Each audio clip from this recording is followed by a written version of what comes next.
Everything that begins with gratitude ends well. I request the audience to close their eyes for 45 seconds as we reflect on our blessings.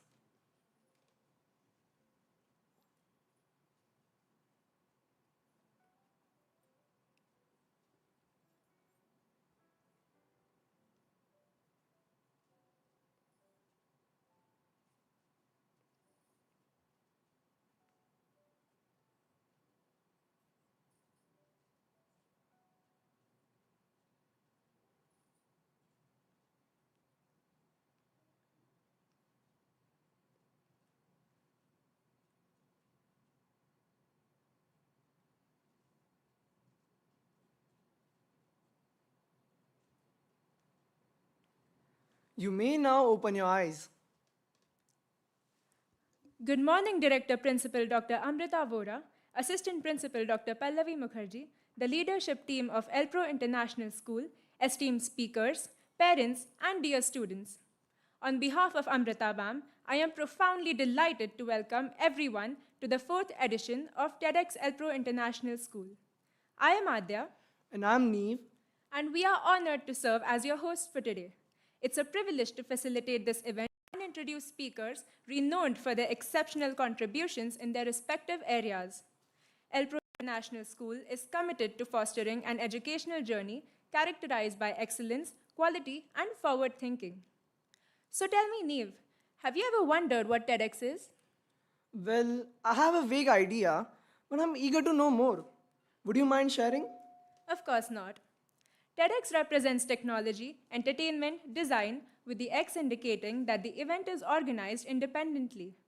Curated by passionate individuals who believe in the power of ideas to change the world, TEDx ELPRO International School are like journeys of inspiration, enlightenment, and discovery. It's an opportunity to listen to thought-provoking talks, engage in meaningful conversations, and connect with like-minded individuals passionate about making a difference. These events inspire people and spread ideas on diverse topics like technology, entertainment, design, science, and global issues. TEDx ELPRO International School, now in its 4th year, promises a unique experience centered on fresh ideas, skills, and learning.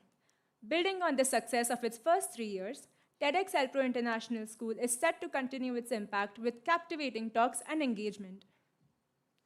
In the spirit of TED's mission to share ideas worth spreading, our theme today, Live with Intention, aims to highlight speakers focused on ambitious initiatives and critical agendas, linking their awe-inspiring stories and experiences together. Living with intention is the key to a fulfilling and purposeful life. It means being mindful of our actions, choices, and their impact on ourselves and others. By living intentionally, we actively shape our destinies, remaining true to our values and aspirations. I think this conversation has prepared me for today and perhaps for the future too. Thank you, Neve.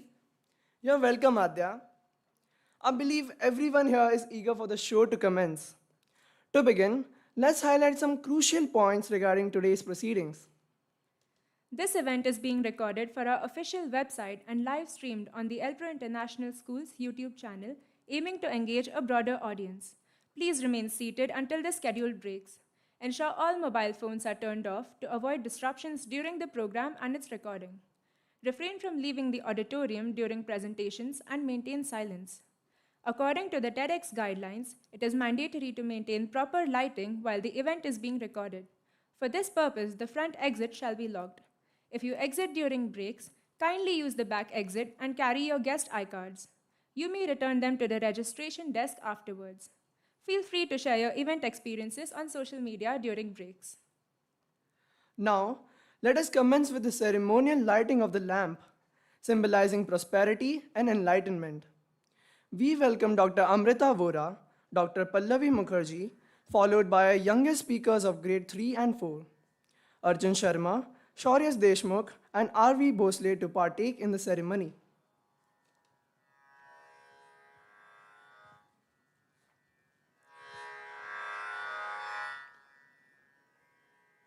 ॐ स्थापकाय च धर्मस्य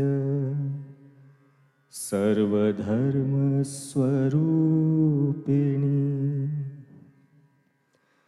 जननीं शारदां देवी वीणापाणि नमोऽस्तु ते विद्यादानी मधुरवाक्यवाणी नमो नमः नमो नमः नमो नमः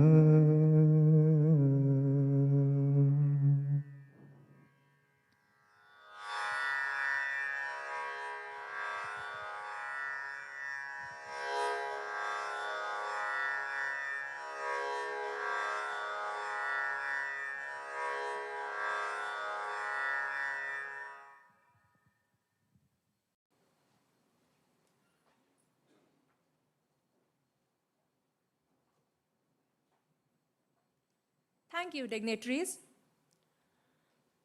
Voltaire once said, "Let us read and let us dance. These two amusements will never do any harm to the world." Let's kick off with a captivating fusion dance performed by the students of Elpro International School.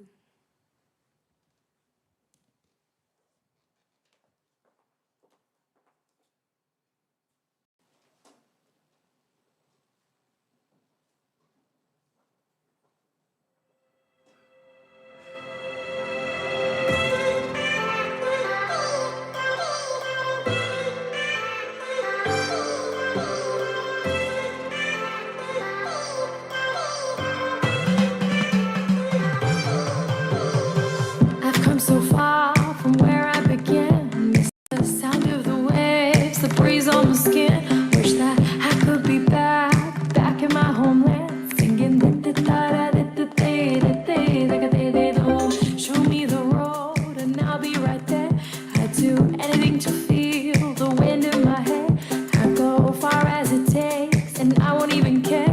I'll sing.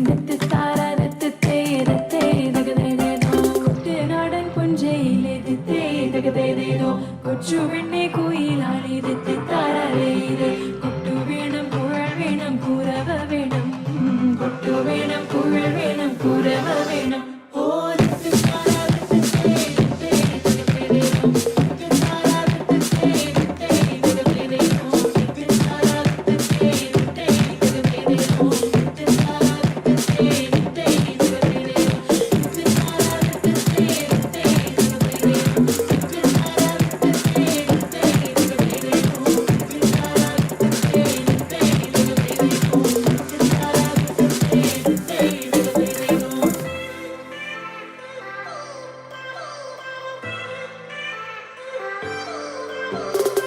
It's been 10 years, but I spend each day thinking, what if I hadn't gone?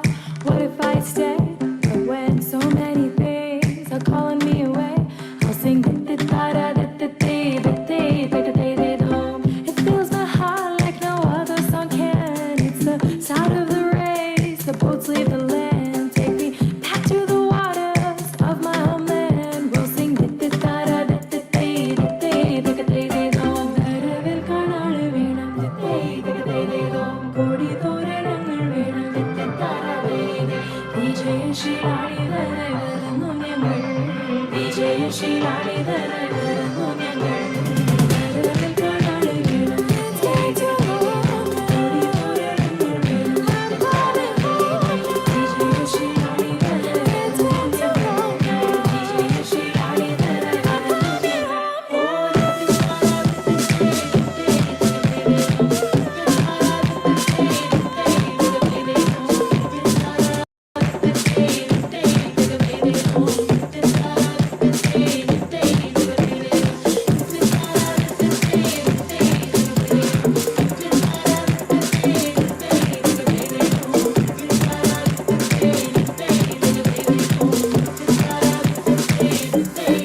Absolutely enchanting. Indeed, it has certainly set such a wonderful tone for the event. Now, as the energy from the dance fills the room, let's transition seamlessly into the next segment of our event. Agreed. Now, it's my honor to invite our Director Principal Dr. Amrita Vora, who will enlighten us with a keynote address and valuable insights.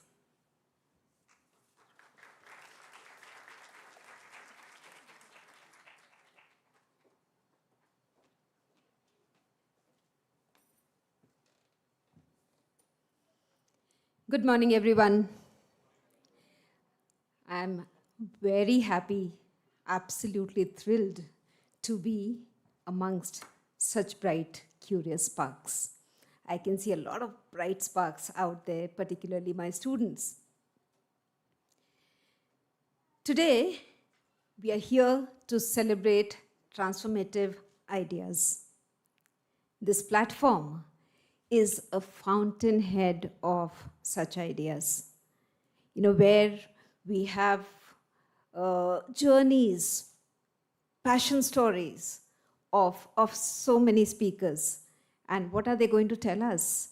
They're going to tell us that they have connected somewhere with their inner self and now curated a roadmap, a path on which they have embarked. So this is for those who are grown up here. And what about our students? I'm sure that they have curated and crafted, some kind of an intent statement today, which they're going to be very, very committed to, and that is going to become their North Star as they navigate through life. I will speak to them later on, and I'm sure that definitely they'll say that, yes, the draft is ready. So what is this living with intent? You see, what we see lacking in today's world is a lack of larger purpose. There was a time when religion used to take this up.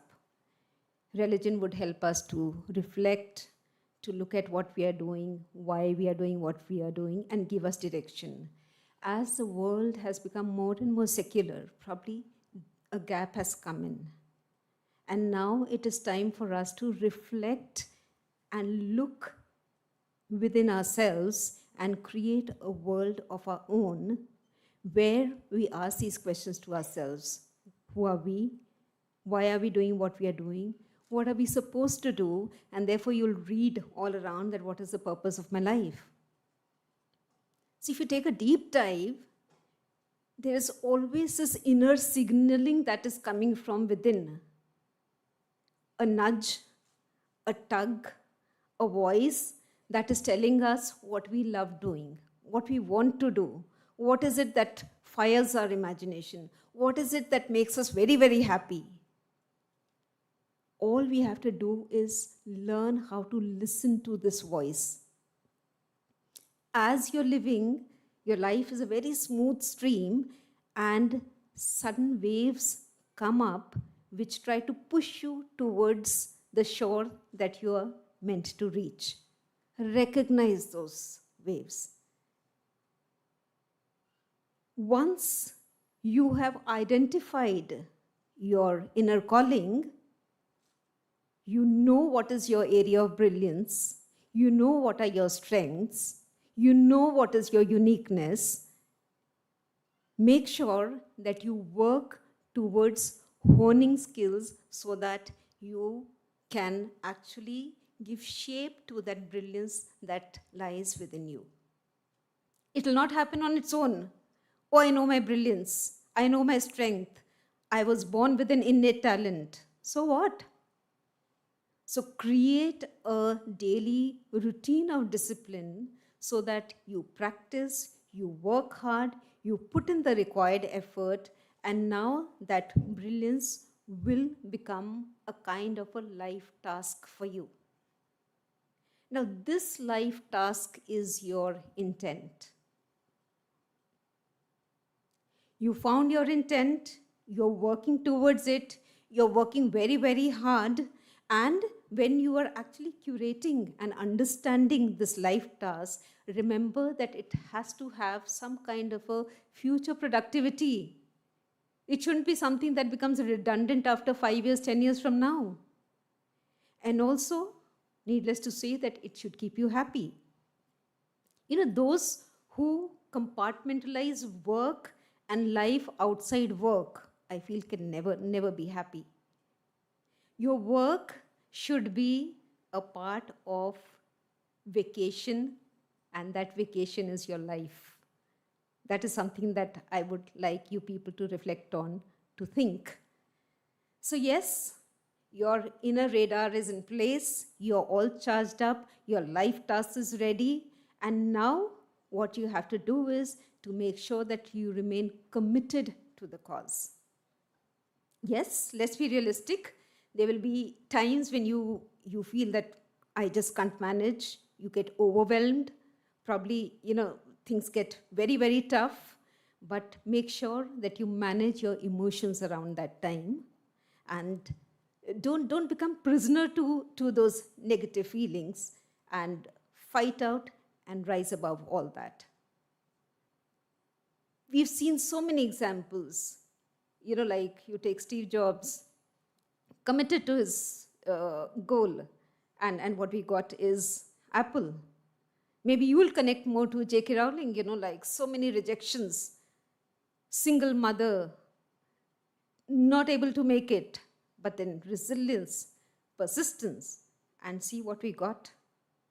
Brilliant work, very good author, celebrated author. So it's all about making sure that you don't lose sight of your goal once you've committed yourself to a cause.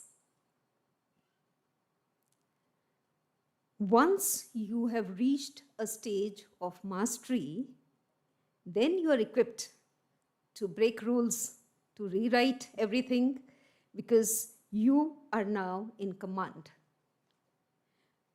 Go grab that pen and write down the epic tale of your life. You have the superpower now. Go and make a mark out there in the world. So, connect with your inner core. Look at what is your inner calling. There will be this inner positive force, and there will be these counter forces. Parents telling you, don't do this, do that. Your peers probably creating a kind of a pressure, and now you're trying to fit into a social setup. No, just ignore those counter forces and look at this inner force that is driving you. So very important. Somebody said that staying or living with intention is like almost scripting your own destiny. And I feel that's very true. You don't have to blame everything on, our genes are like this, circumstances are not right, things don't work. No, I think you're just trying to give a positive veneer to your passivity. You're just trying to blame almost everything for what you are supposed to do and you're not doing. So I think that, we don't have to do that. Make sure that you believe in yourself and take charge of your life. I'm sure you will reach where you have set out to go. So are we ready to listen to some brilliant ideas now and get inspired together? Let's welcome our speakers and start the journey.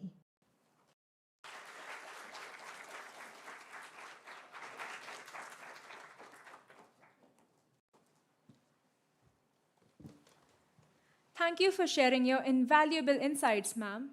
Your wisdom always leaves us profoundly enriched and inspired.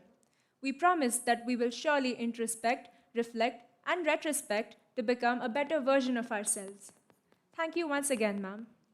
May I now request you, ma'am, to extend a warm welcome to the guest speakers with a Tulsi sapling. Let's begin by welcoming Mr. Anand Kumar Kadali, the Secretary of the Sri Satya Sai Annapurna Trust, whose instrumental role drives the growth of the Annapurna Breakfast Program.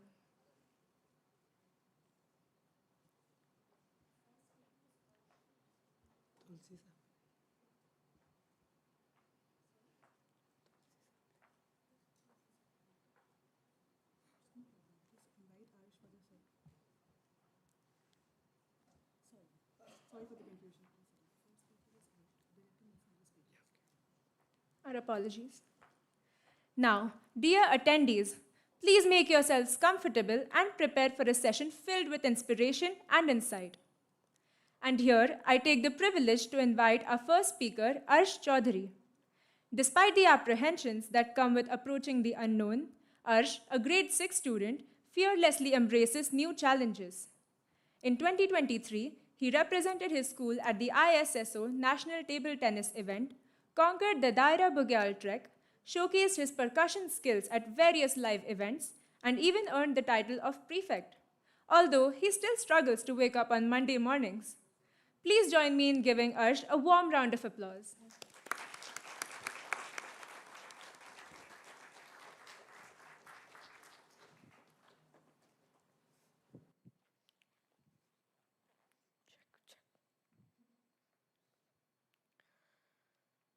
A very warm welcome to one and all present here. My name is Arsh Chaudhary, and today I will be talking on the topic stepping stones of my life. Now, when I say stepping stones of my life, I don't just mean by what steps have I taken throughout my journey. I mean by why have I taken those steps, how have they helped me, and what efforts have I taken for the same. I'll just share a few from my life, and I really hope that they become your stepping stones too. You see, I wanted to be a great table tennis player because of my interest in that sport. So, I set off on this journey of learning how to play the sport. 2.5 years later, to my surprise, I was selected to play for the nationals without a coach. You heard me right. I was selected to play for the nationals without a coach. I did panic, but my strong intention behind playing the game helped me out there and motivated me to the point where I was so hyped about this one in a million opportunity. We booked our flight tickets to reach the location. It wasn't the most delightful journey as we had to book the tickets last minute and there was a lot of running around. Trust me, that was not delightful at all. So we reached the airport about an hour and a half before our boarding time. So we had enough time to check around the area. After we were done with our exploration, the announcement arrived with our flight's name and the boarding time. You won't believe, but my first question as soon as I got onto the flight was, "Dad," I said while nudging his shoulders, "how long is this flight going to be?" And he said, "Being my dad, it depends on how you sleep. If you sleep deep, this flight is going to feel like a few minutes. But if you sleep light or don't sleep at all, this flight is going to feel like 24 hours, that too in a place with barely any legroom.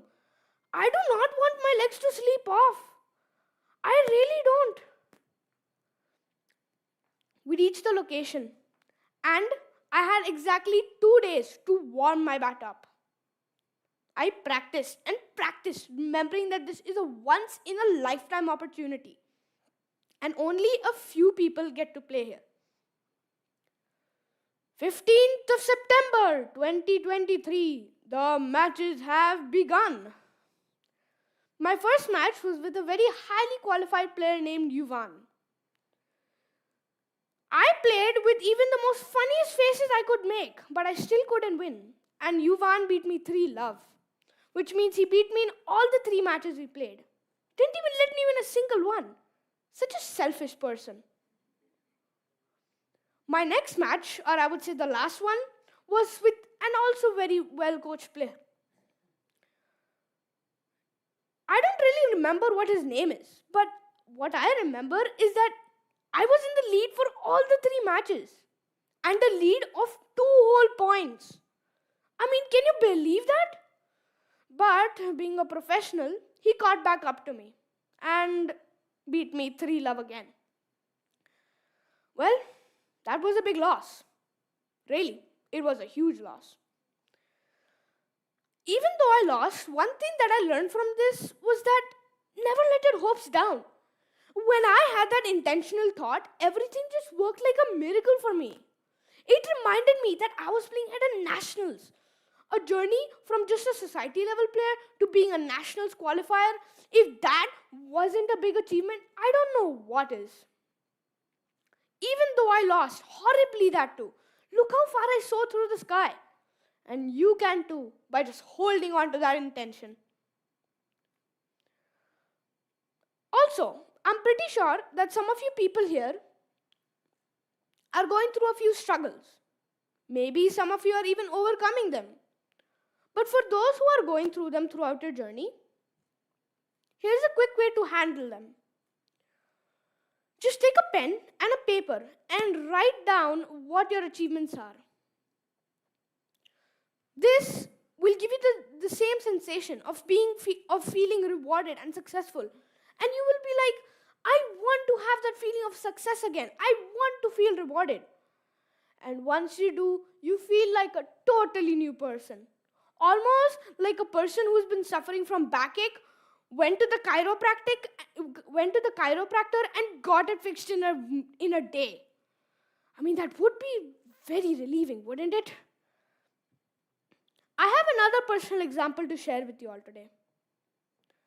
You see, since the age of 5, I've been really interested in drums. Trust me, very interested. I've been totally engrossed into it. But then later on, I left drumming for a while. In grade 4, I was once again reunited with my love for music. And with the little knowledge and the little time I had before my van driver arrived to pick me up after school, I would go into the music room and play with my sir. It was so much fun.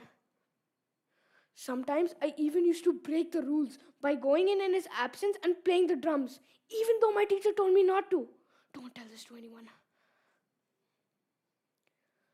When I shifted schools and found out there was no drum kit here, I felt like leaving the school immediately and joining another one. You heard me right. Immediately. But when I went up to my dad and asked him that, Dad, can you please find me a drum class? I really want to continue this and go back to drumming. And we did, the same day. And it was just 5 minutes away. Can you believe it? It's like drumming was made for me and I was made for drumming. 1.5 years of drumming. I currently stand at a place where I'm a rock school 94% scorer. I play live on shows and I'm also part of an all-kids band. Isn't that cool? What I learned from this is that you should hold on to your intent just like I hold on to my drumsticks. Nice and tight. Just like us playing the beat and holding on to the tempo of the song would be nice for you all to listen to, the same way, holding on to your meaningful steps would be very, very useful in your journey. Now, I have a cycle to share with you all today. A cycle of an intentional journey and what might be a part of it. Firstly, when you start off, you have great confidence and you have a sensation that I am going to grow big. But when you go further and further deep, you start failing. You start losing hope because you might have gone through failures and hit a few roadblocks. That's when holding on to your intent walks down the hallway like Superman in a movie. At that point of time, when you're nearly hopeless of what to do and are thinking of giving up, when you hold on to your intent, you think back on where you were and where are you now.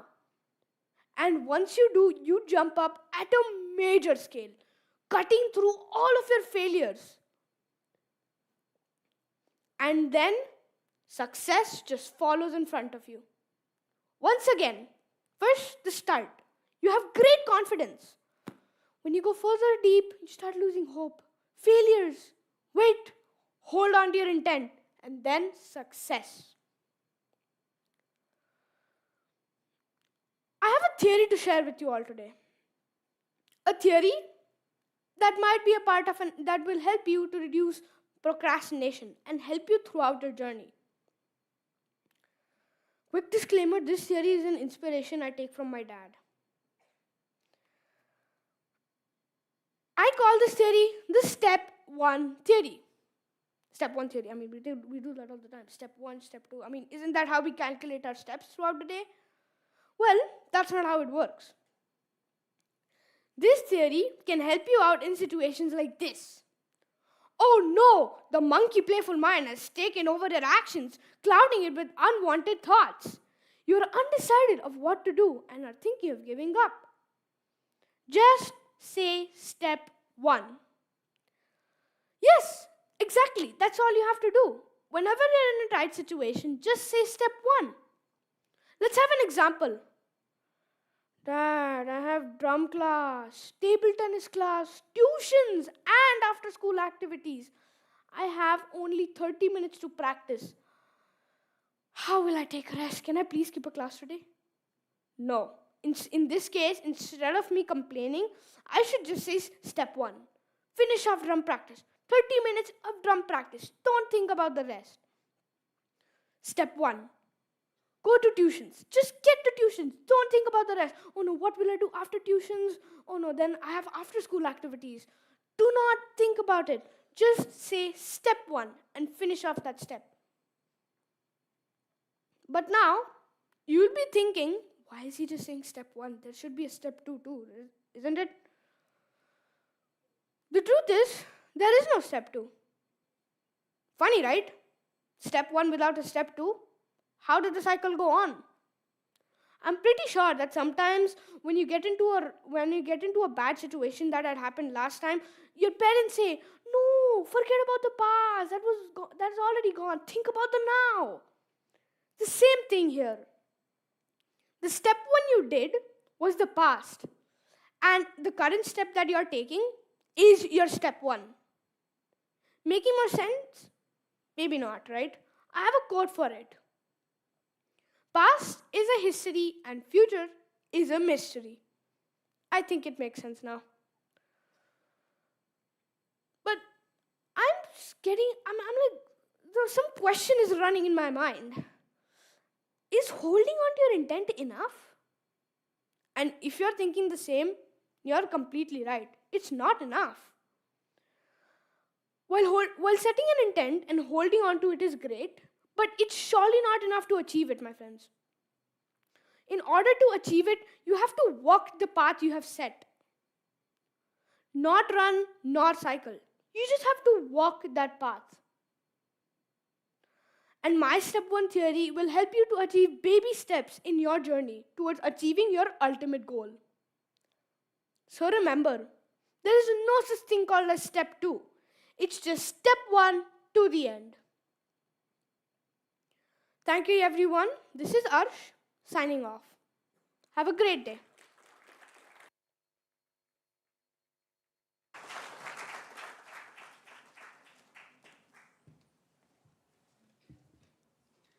Thank you, Arsh Chaudhary, for sharing your expertise and passion with us during your TEDx talk. In a world filled with uncertainties and obstacles, your talk served as a reminder to stay true to our goals and aspirations, even in the face of adversity. I now kindly request Amrita ma'am to honor Arsh Chaudhary with a token of appreciation.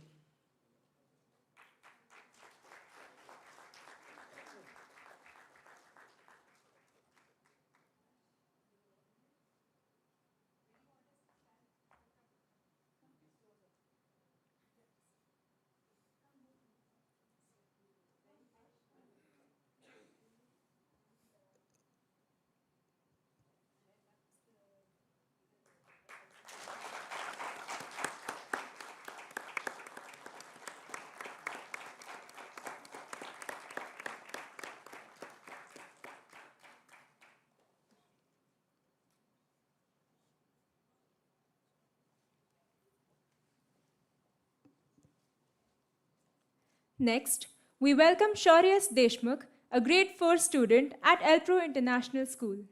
Shauryas is a bright, enthusiastic, and curious young boy with a deep passion for sports, excelling particularly in cricket and basketball. He holds a proud blue belt in martial arts and has won numerous trophies in nunchuck and karate tournaments. Additionally, Shauryas is an avid reader and enjoys sharing his innovative ideas with others. Let's give Shaurya's a big round of applause.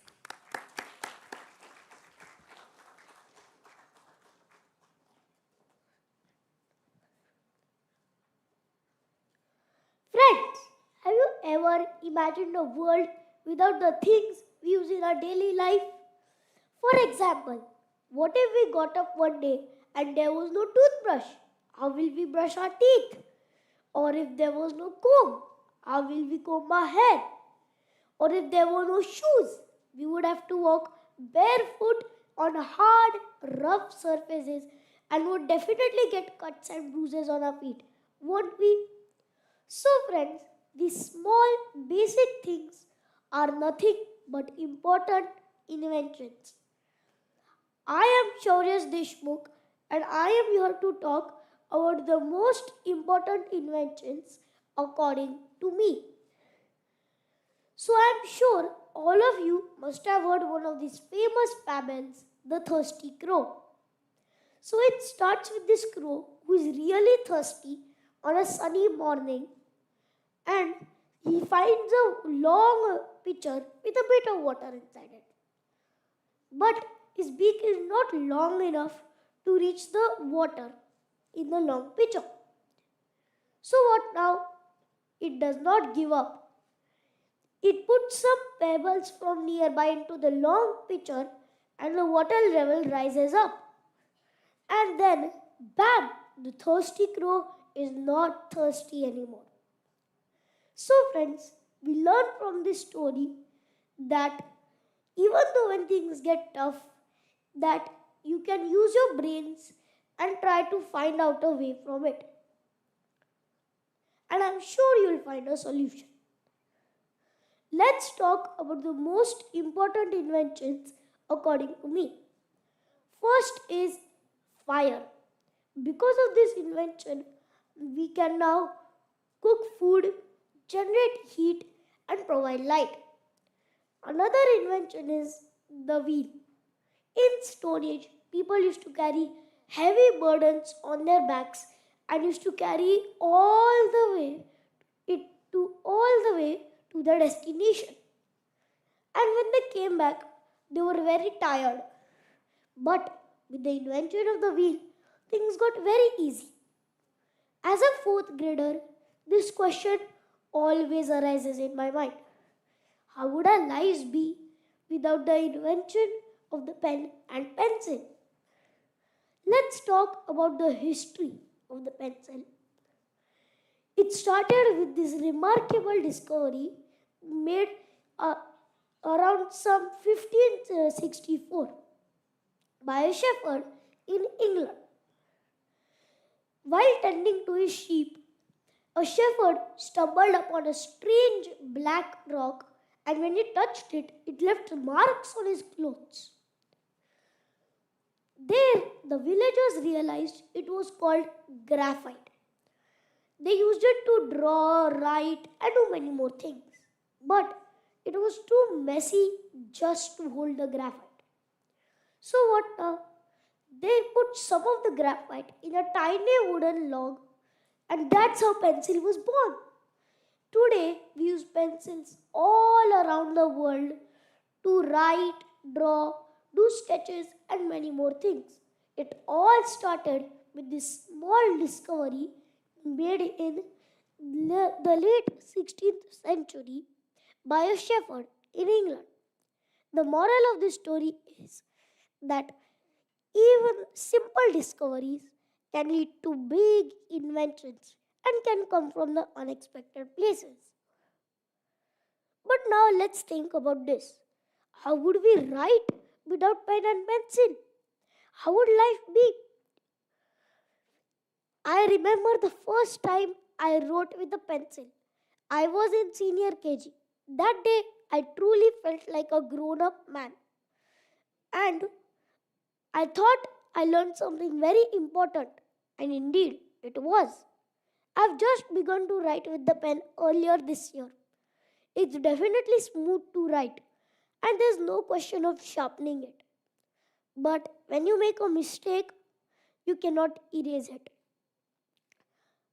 Friends, you might be thinking that we could use other inventions like sketch pens, crayons, and other things. But without the invention of the pen and pencil, would all these inventions be possible? Yes, maybe in the earlier days, people used sharp rocks to carve on stone tablets or walls and used charcoal to write. But imagine making a mistake. Wouldn't that be very disappointing? As the whole stone tablet would just go to waste. And imagine our school bags will be filled with heavy, sharp rocks. They would cut through our bag and would hurt us too. And it would be a lot space occupying at home and also a bit more physically taxing. Also, charcoal, a non renewable resource, if we use it to write, it will be exhausted soon. Would the system of school be present today? Or will it be like Rabindranath Tagore's Gurukul, where all the knowledge was only passed down verbally? Doesn't all this make you think how important the pen and pencil are? I think their main importance is that they help us documenting information and passing it on to the future generation. Let's talk about life before pen and pencil. Like the great Egyptian pyramids, which were built some 4,500 years ago, are still standing and have stood the test of time and bad weather. However, this architectural knowledge was not documented anywhere. Hence, even today, we cannot build these beautiful monuments with the most complicated technology. So, I think the main importance of the pen and pencil is that they help us documenting information and passing it on to the future generation. The transfer of existing skills is the basis of further innovation. Another interesting aspect is language. Will language be present today or will it mostly be oral with no written records? Language would be present today, but definitely not the same. With no written records, it will be difficult to realize which letter has what kind of sound and thus will lead to a lot of confusion. So, my friends, in the earlier days, people used sign language to express their emotions or to draw things to tell, but could not form a proper language. I think even today we would be using sign language to express ourselves. I would like to leave you with this final thought how important the pen and pencil are. There is a common saying that the pen is mightier than the sword. This means that you can convince others through words rather than fighting with a sword. I am sure you have seen a lot of political and social changes made this way, so I am not going to elaborate further. The pencil teaches us that we need to sharpen a pencil to make our handwriting neat, not too smudgy, clumsy, or too thick. But same ways, we need to sharpen our brains to be successful forward in life. And the pencil also teaches us that it's okay if you make a mistake. You can do it again and then try not to repeat it, and you can learn from it too. There are various other inventions that we don't give much thought about too. The scale, for example, teaches us exactness and accuracy. It draws perfect geometrical figures and dimensions. Similarly, they say a book is a man's best friend. It is a great source of knowledge and entertainment too. They also say it opens up doors to other worlds in our imagination, leading to creativity and learning new things. A pencil's usual companion, the eraser, teaches us it's okay if you make a mistake. You can do it again. Thank you for listening to my speech. I hope you enjoyed it.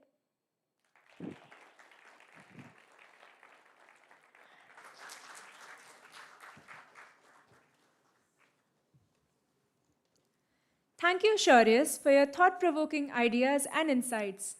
Your talk has provided us with a profound perspective on how our intentions shape the world around us, wherein the inventions have brought convenience to our lives. I would now like to request Amrita ma'am to honor Shaurya's Deshmukh with a token of appreciation.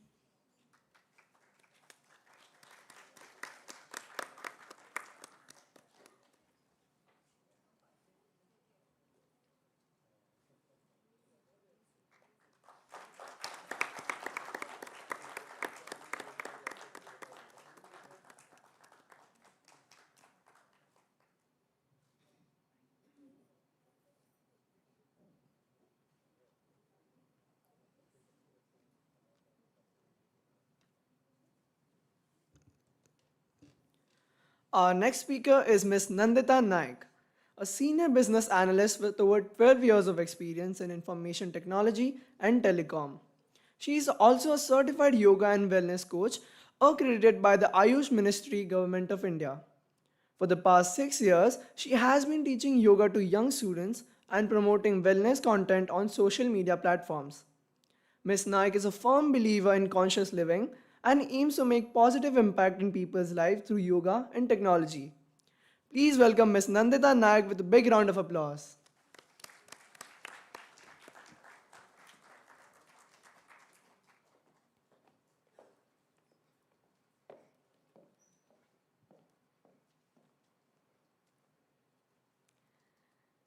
How many of you like stories? Raise your hands. Quite a few, almost everyone. We as humans are wired for stories. We love to tell stories. And these stories which I'm talking about are not just the ones we tell others, but we love to tell stories to our own self. Hi, I am Nandita, and today let me take you through a small, very, very small rather, story from my childhood. Back in school, I used to think that because I'm good at maths, I could be an excellent engineer. This was the story I used to tell myself because I heard it over and over again. When we make the choices in life, we either make them logically or we make them intuitively. So I was born in the 80s, had a typical Indian middle class upbringing of a small city, where you just had three choices in life as a career. I could be a doctor, I could be an engineer, or I could be a failure. I chose engineering, and this was a purely logical decision for me, primarily because I was playing on my strengths, maths. I knew engineers made a decent living, so I was kind of future-proofing myself. And I knew I could wrap up my engineering degree in 4 years as compared to the medical one. But fast forward my third year of engineering, that's when my intuition started popping up and started questioning the decision that was made by logic. And it was very clear to me that I was confused. I was confused about the fact, why did I choose engineering? So at this moment, I decided to do what every confused aspiring engineer does. I decided to go for an MBA. Well, this time, my decision was purely logical. Sorry, it was purely intuitional. The story that I was telling myself was that everyone else in this world has figured it out for themselves what they want to become in life, except me. So MBA was a good reflection of the fact to tell the world that I know what I am doing, I'm sorted. Looking back, I still cannot decide whether my choice to do MBA was a good one or a bad one. Do you want to know why? Because I met my husband there. My choice to marry my husband was primarily intuitional. And it was based on a high velocity decision of just 2 months of knowing him. You know, remember 80 kids? I was born in 80s, so we did not had the word dating then. We just used to say that we are knowing each other. I was from a Maharashtrian family. He hailed from North India, and hence the confusion, hence the questioning, doubt. The story that I was telling myself then was that I am in love. And yes, I was in love. Coming back to the plot, after doing my MBA, I spent 12 splendid years in the IT industry. Worked a lot, slogged a lot, learned a lot. And I feel my bosses will vouch for me when I say I was pretty good at my work, if not great. But off and on, I had this feeling of not being intentional, not being centered.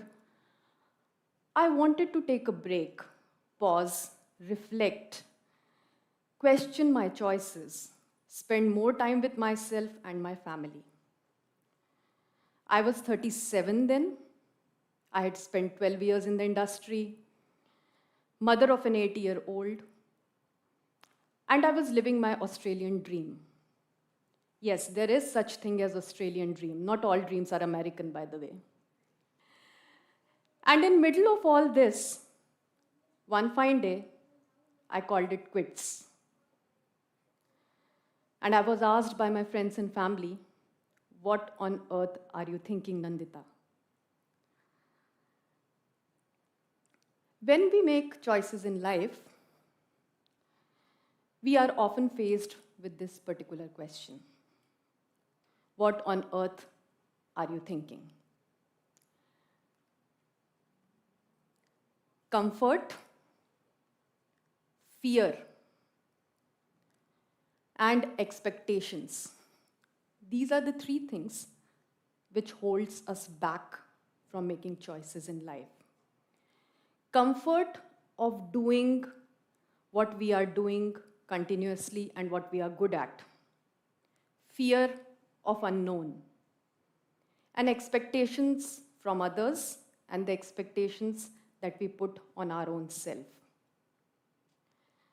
Having said that, I would like to point out here that I was privileged to quit my 9-to-5 job, primarily because I had a good financial stability and I had an excellently supportive family, spouse, parents, child.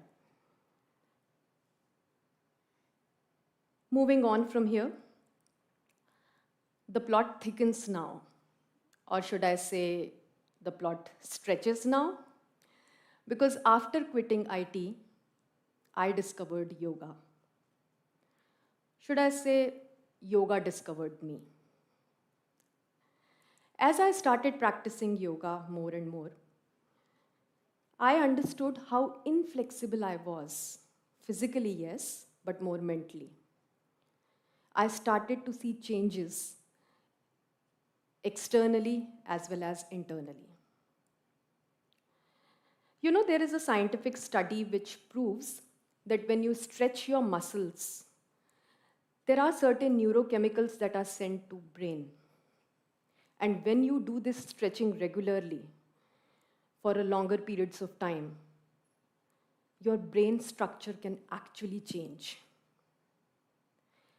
I could feel very subtly that this change was happening inside my brain as it started to become clearer to me that why I was questioning my choices, why was there so much of self-doubt in me.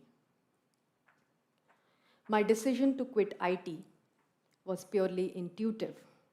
And the story that I told myself then was maybe I'm not cut out for IT. Maybe I'm not good enough. Maybe this is not where I should be. But as I entered into yoga, things started to become clear for me. Well, when we look at the bigger picture in life, we understand how our choices fit into this jigsaw puzzle. So, this brings me basically to a bigger question. Do we make choices or do choices make us? Well, in my case, I made choices in the first place, but they all came together in the end. Engineering and MBA made me technologically savvy, made me more marketable product, I would say. My first stint as an IT engineer, IT job, helped me to work on challenging projects, helped me to establish a good financial stability for myself, and made me travel the world, meet new and interesting people. And my yogic journey helped me to clear my mind. At the age of 37,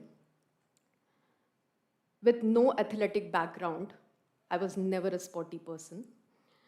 If someone would have told me that Nandita, at the age of 43, you can do a handstand, I would have dismissed them off as drunk. So we ourselves are not aware what our minds and bodies are capable of doing. As my mind started to become clear, I understood that these were all clouds of self-doubt which were hovering across my mind all over. And then I made a decision to go back where I belonged, to the IT industry.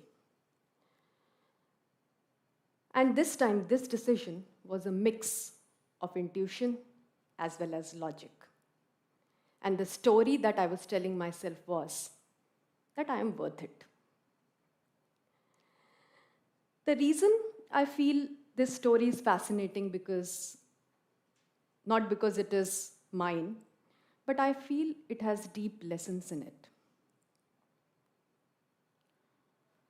Number one, your story that you tell yourself becomes your reality. So beware when you do that self-talk. Number two, comfort is an addictive drug. If circumstances permit, make sure you jump out of your comfort zone. Increase your decision velocity, fail fast, but don't stay in the comfort zone for too long.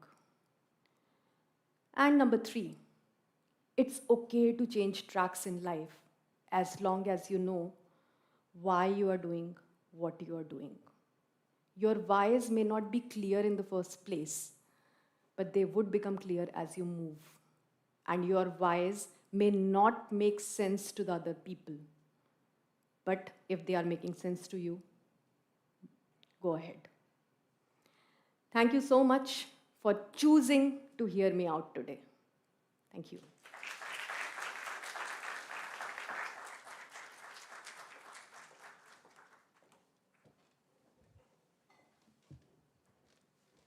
Thank you, Ms. Nandita, for the inspirational talk. We could relate to your story as we are currently in the process for choosing the right courses and making wise decisions for our careers. May I invite Amrita ma'am to felicitate Ms. Nandita Naik with a token of appreciation.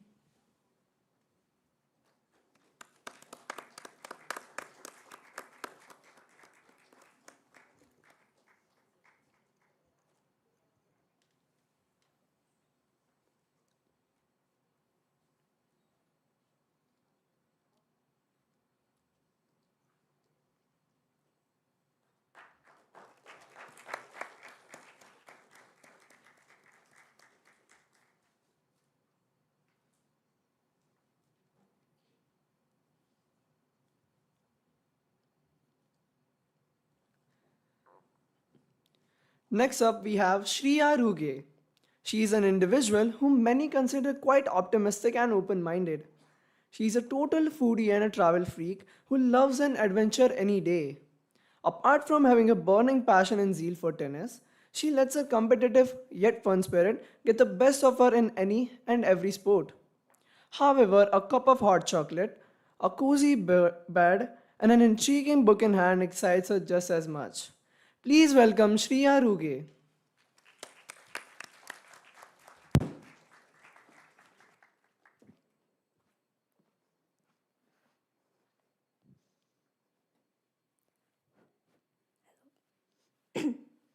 Okay, imagine this. You're at a good, fancy restaurant, and the waiter graciously passes you the menu. You flip through to find a wide range of dishes spanning over multiple cuisines, each dish looking more delicious than the other. We live in a world overflowing with options, from choosing the outfit of the day or the best cereal between 50 other brands to more important choices, like choosing between hundreds of colleges and career paths. At first, the abundance exhilarates us. We relish the freedom and power to curate our own realities. More options, more opportunities for us to find the perfect fit. However, I stand before you today to suggest that perhaps having more options isn't always better and can actually lead to unintended negative consequences. How many of you have spent so long trying to figure out what to order on food delivery apps? How many of you have gotten home a dress only to wish you'd got the other? Or how many of you have chosen the right answer in a test, erased it, chose another, and then realized what you did later? Because that one really does hurt. But soon after the savory of freedom, a creeping paralysis sets in. Faced with a sea of opportunities, we find ourselves adrift, drowning with indecision. Is anyone familiar with Hicks' Law? For those of you who aren't, Hicks' Law, or the Hick-Hyman Law, is a psychological principle named after William Edmund Hick and Ray Hyman. These two psychologists conducted several researches based on human information processing and reaction time in the early 1950s. The law states that the more options presented to a person, the longer it will take him or her to decide on the best choice.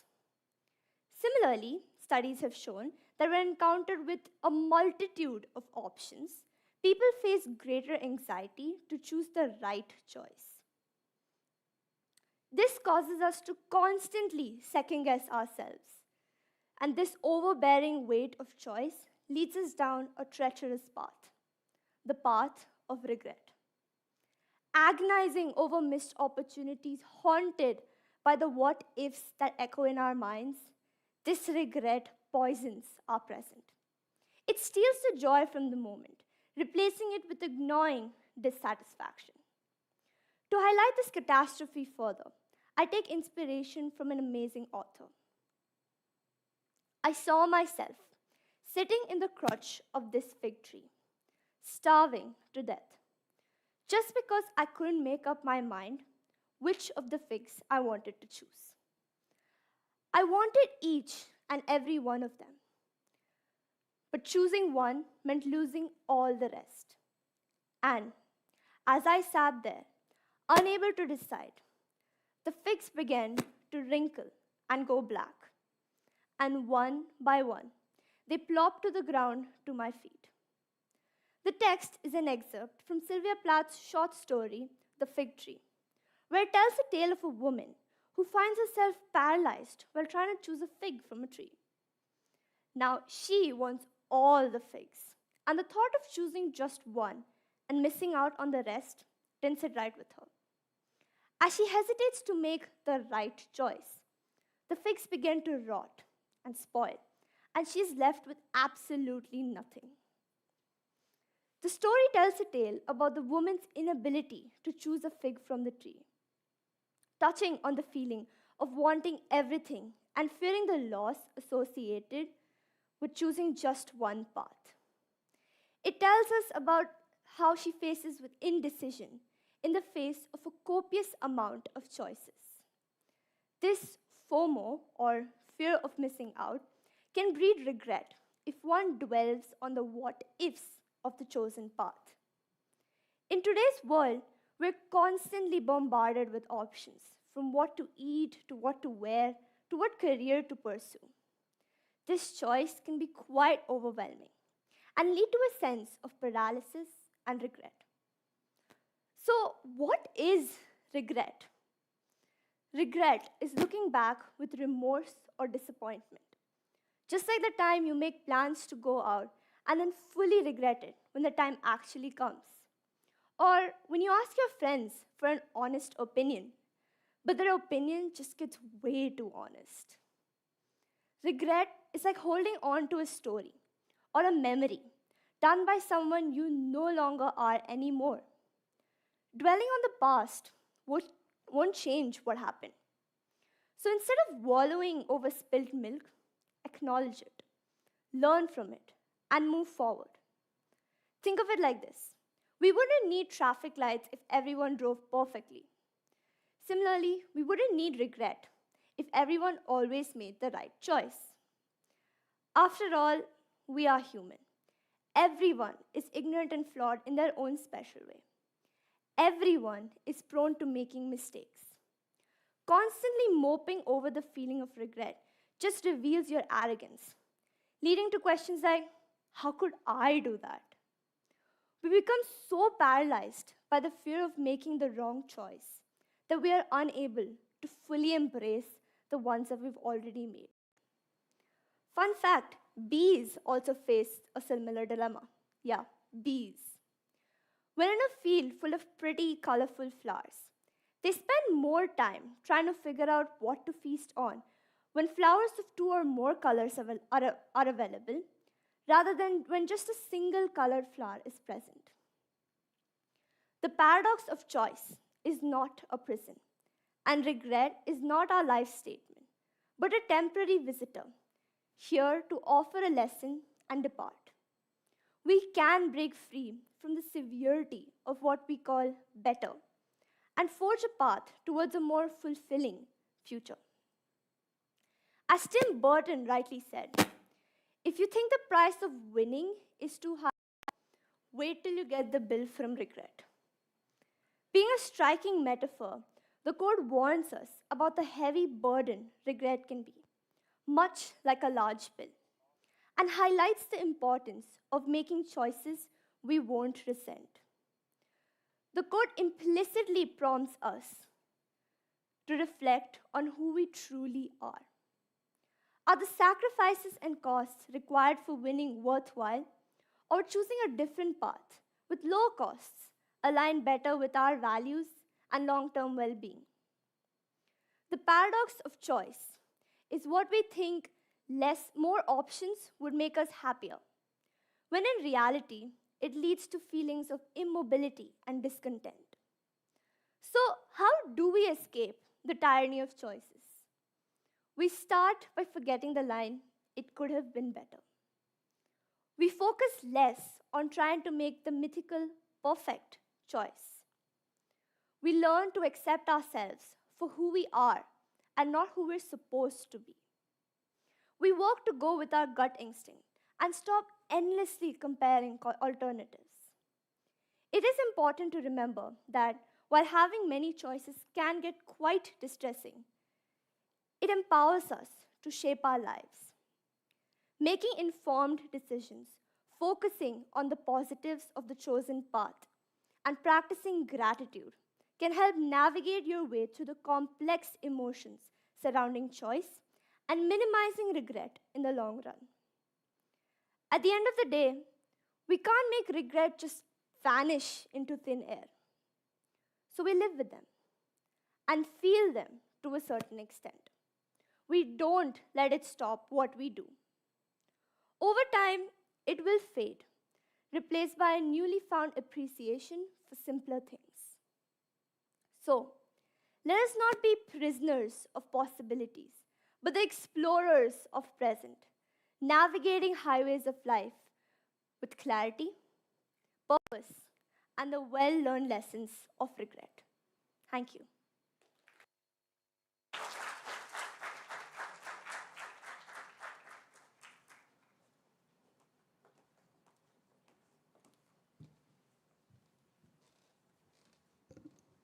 Thank you, Shreya, for sharing your wisdom and insights with us. Your articulate presentation sparked introspection among our audience, prompting us to reconsider our choices and approaches to decision making in order to avoid regret later and shape our lives for the best. I now request Amrita ma'am to felicitate Shreya Ruge with a token of appreciation.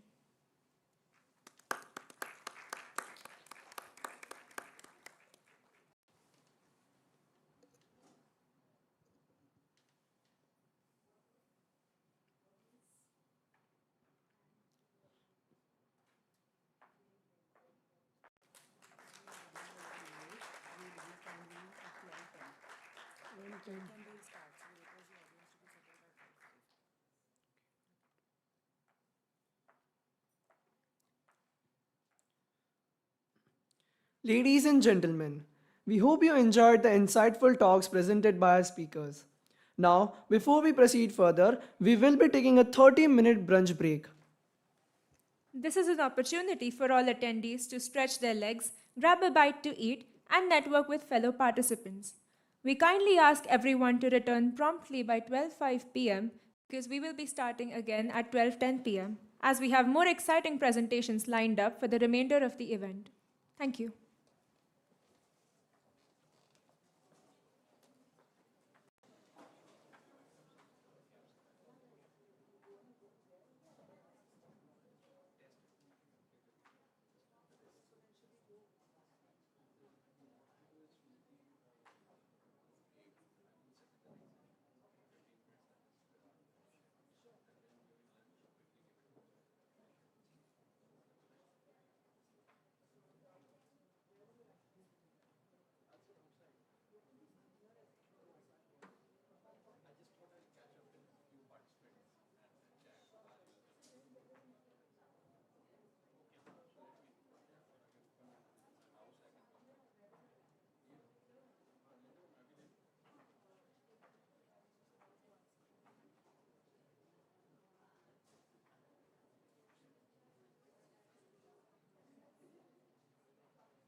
that everyone remains seated until the schedule breaks.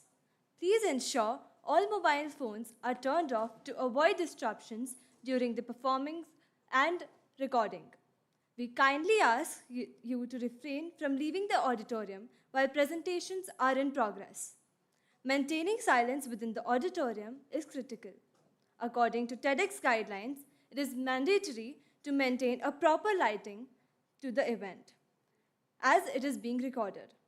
For this purpose, the front exit shall be locked. Should you need to exit the auditorium during breaks, kindly use the back exit and please carry your guest ID cards with you, as you will need to present them to re-enter. Upon concluding your visit, please return your guest ID cards to the registration desk outside. Additionally, we encourage you to share your event experience on social media during break times. To commence the second session, I am pleased to introduce our first speaker, Arjun Sharma. Arjun is an avid reader with an insatiable thirst for knowledge. His keen imagination and logical approach to learning enables him to conceptualize and visualize ideas in a unique manner, fostering deeper understanding. He enjoys expressing his thoughts through various mediums such as stories, comics, and poems. Additionally, Arjun has a passion for sports and enjoys delving into the history and literature of different cultures, from American Civil War to World Wars. His aspiration is to become a literary scholar, inspiring others to recognize their strengths and utilize them positively. Participating in a TEDx is a significant achievement for Arjun, opening new avenues for exploration and enriching his quest for knowledge. Please join me in welcoming Arjun Sharma with a round of applause.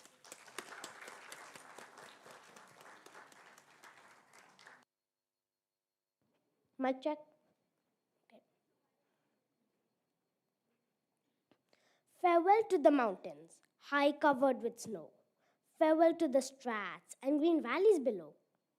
Okay, everyone, we all know this is a poem, but can anybody guess which one? Now, even though you probably guessed the answer by now, we are going to keep it aside for now, and I'm going to reveal the answer to you at the end of my speech. Let's start with a quick poll. I want those to raise their hands who like to read poems.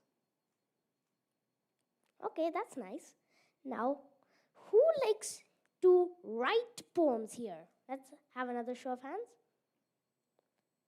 Okay, that's good too. Now, let me tell you something.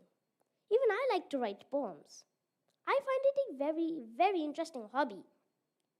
Believe me, for me, there's nothing better than relaxing on the couch with a pen in one hand and a diary in the other. I would even say that I am one of the few people who have recognized the true beauty of poetry. Now, we all know that poetry is a very, very popular form of literature. And to maintain that position in our minds, it has to be understandable. But how is it going to be understandable? This is a crucial question. And the answer is actually very simple. The poem must include punctuation. Have you ever noticed that no matter what type of poem you're reading, that particular poem always includes punctuation? And have you ever wondered what they are for? I mean, there's dots and dashes on the page. So what is their purpose in the poem? Would it be the same without it? Well, I'm here to answer that very same question. Hi, my name is Arjun Sharma, and my chosen topic for today is punctuation's poetic dance. Now, when someone speaks a poem out loud, they can easily express the correct tone of voice, put the correct stress on words, to whenever needed. This makes it easier and simpler for the listeners to understand and to enjoy the poem. But when you're reading a poem, how are you going to do that? You guessed it, punctuation. Now imagine that you're reading a poem and you come across, say, an exclamation mark. So then, automatically, when you just look at the exclamation mark, you understand that over here you have to read this part of the poem with a sense of excitement or surprise. Now, have you ever noticed that sometimes a sentence may have more than one meaning? I mean, if you just rearrange a few words or letters, or just remove them or add them, then the new set of words has a completely new meaning. Punctuation helps in that. Now we're going to see some examples of these sentences which are completely dependent on punctuation for their meaning. The first one is extremely common, and I'm sure you must have heard of it before. The first version of the sentence, in which I have left the punctuation inside, goes like this. Let's eat, grandpa. So now, in this, we get to understand that the speaker is inviting his or her grandpa to come and eat with them. Now, let's see the second sentence. Let's eat, grandpa. Now, in this sentence, we get to understand that the speaker is plotting with another person about eating their grandpa. Now, we're going to just see one more example, and then we'll move on. Let's see. Peter said, Marie stole the car. Now, this sentence tells us that a person called Peter is accusing a person called Marie of stealing a car. Now, let's see the second sentence. Peter, said Marie stole the car. Now, in this sentence, it's the complete opposite. In this, it's Marie accusing Peter of stealing the car, when in the previous sentence, it was the other way around. Now, we're going to concentrate on this example for a while. Imagine that the poet wants to say in his poem that Marie is accusing Peter of stealing the car, but he misses out the commas and the sentence changes. So what will happen now? Well, then the reader will get confused. He'll misunderstand what is trying to be said in the sentence. And later on, they'll get very, very confused. People do that quite often when they're writing, not only poems, but letters or messages. They don't include the proper punctuation. But before we start on that, I want to conduct a quick poll. How many of you know what a control freak is? Let's have a show of hands.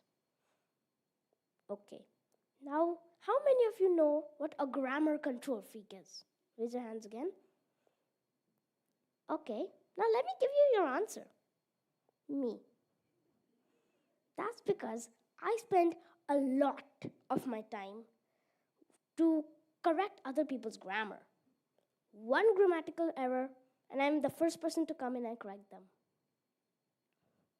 I don't know why I do that. It's just a habit. Now, I'm sure all of us communicate with each other via email or by texting each other. But how many of us actually pay attention to whether we include the proper punctuation? I don't think that many of us do. Then my question is, why? I'm sure each person has their own reasons. Some might forget, and they're so engrossed in typing that they just don't remember to put the punctuation in. Some people might not know where it's supposed to go. Or some might even be so lazy that they can't even be bothered putting it in. But in my opinion, our letters, messages, and poems will all be much more easier to understand if they just included the correct type of punctuation. Now, we are going to concentrate on something interesting. Have you ever thought that punctuation can be classified as directions within a poem? Actually, yes, it can. Let me explain how. Now, imagine you're reading a poem and you come across, say, a comma. So, you understand by the comma that you have to pause over here. But you could also say that the comma is directing you to pause over here. Right? I think it might still be a bit unclear, so let's put this in another way. Imagine you're walking down a street on a morning walk and you come across a crossroads. One side there, and one straight in front of you. And you don't know where to go. So most people would just pull their phone out of their pockets, go on Google Maps, check the correct direction, and move on. But when you're reading a poem, there's no Google Maps. So that's why poets use punctuation. Now, have you ever thought that punctuation might contribute to the beauty of the poem? Now, when I say beauty, I mean that it makes the poem look a bit more tempting to read, as if the poem is telling the reader that, please read me, I'm understandable. I think it's still a bit blurry in your minds, so let's say it like this. Imagine that the poem can walk and talk. It's a real person. And that it has to go to a party. And it wants to look good. So what will it do? Well, it'll put on clean clothes, comb its hair, etc. Now stop imagining. It's just a poem. So what will it do? Well, it can improve its content, align its text properly, and most of all, it will make itself understandable by including the proper punctuation. But the silence was unbroken, and the stillness gave no token, and the only word there spoken was the whispered word, Lenore. Then I whispered, and an echo murmured back the word, Lenore. Merely this and nothing more. Now I think some of you might recognize this. This poem is by famous horror writer Edgar Allan Poe. Now I want you to take 2 seconds to try and guess this poem. All done? Great. Now I'm going to reveal the name of this poem to you in the end. Now we're going to move on. Now we're going to end with a question. Is it compulsory for punctuation to be used in a poem? Or can anything else be used, such as numbers? Well, you could, but do you really think it's a good idea? Humans have been using punctuation in their poems, stories, etc. for thousands of years. And if something else suddenly came in the way, do you think it would be easy for them to understand what it means? No, right? So that's why punctuation is used instead of that. So now I think it's still a bit unclear, yeah. So I want you to imagine a scenario that I'm going to give you. Imagine that there's a man who lives in the UK. He does not know how to speak Hindi, only English. But he wants to learn Hindi. He really wants to. So he travels to India, learns how to speak Hindi, and returns to the UK. But one day, he is stuck in a burning building. He starts calling out for help, but he accidentally speaks in Hindi, which the locals of the UK don't understand. So in the end, he gets sick from the fumes from the fire. Now you're probably wondering why I'm telling you this. Well, it's because it really helps in proving my point. Now imagine that the man is a poet, his call for help is his poem, English is the punctuation, Hindi is, say, numbers, and the people of the UK are the readers. Now, in his poem, the poet accidentally uses numbers instead of punctuation, which the readers can't understand. Overall, what I'm trying to say is that instead of experimenting with new styles of writing, it's best to stick with the old ones that everybody understands. Don't you think? Now, before I go, I'm just going to reveal to you the 2 poems that I showed you earlier. The first one was My Heart's in the Highlands by Robert Burns. And the second one was The Raven by Edgar Allan Poe. Now, I'm sure somebody might have guessed it right here or there, but okay.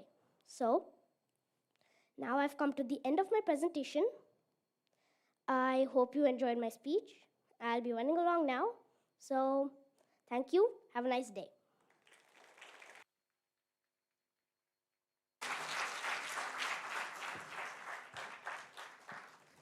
Thank you, Arjun, for sharing your insightful ideas. Yes, punctuation play a crucial role in literature in every aspect of language. It surely enhances the beauty of expression and conveys the right message. May I now invite Amrita ma'am to present a token of appreciation to Arjun Sharma.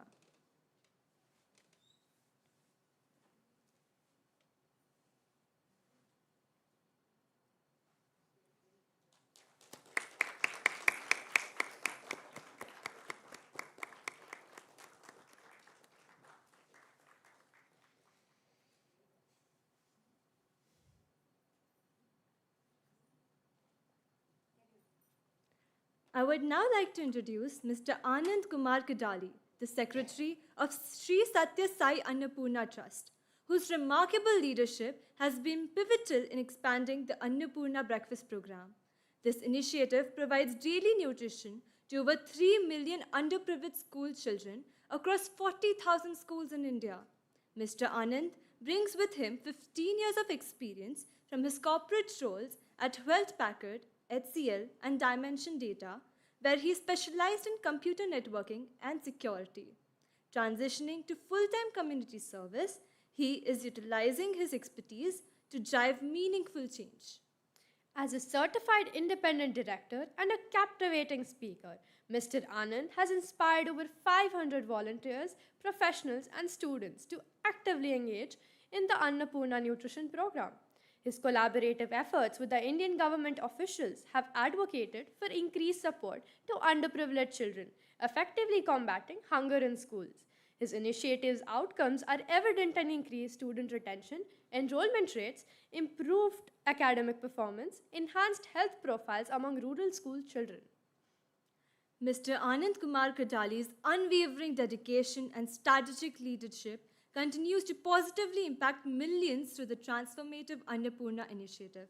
Please join me in welcoming Mr. Anand Kumar Kadali with a resounding round of applause.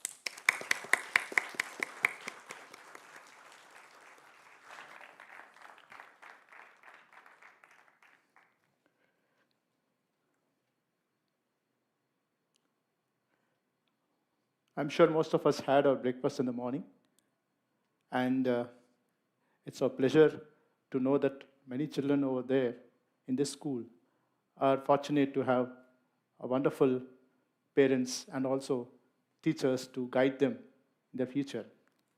But I stand over here representing many rural school-going children. It's an emotional thing for many of us who are working in the rural grassroots, because we see that the most important meal of the day, breakfast, is missing for these children. They come to school, attend the classes, wait for the midday meals to be served, because that's the only meal which they have after 18 hours of fasting.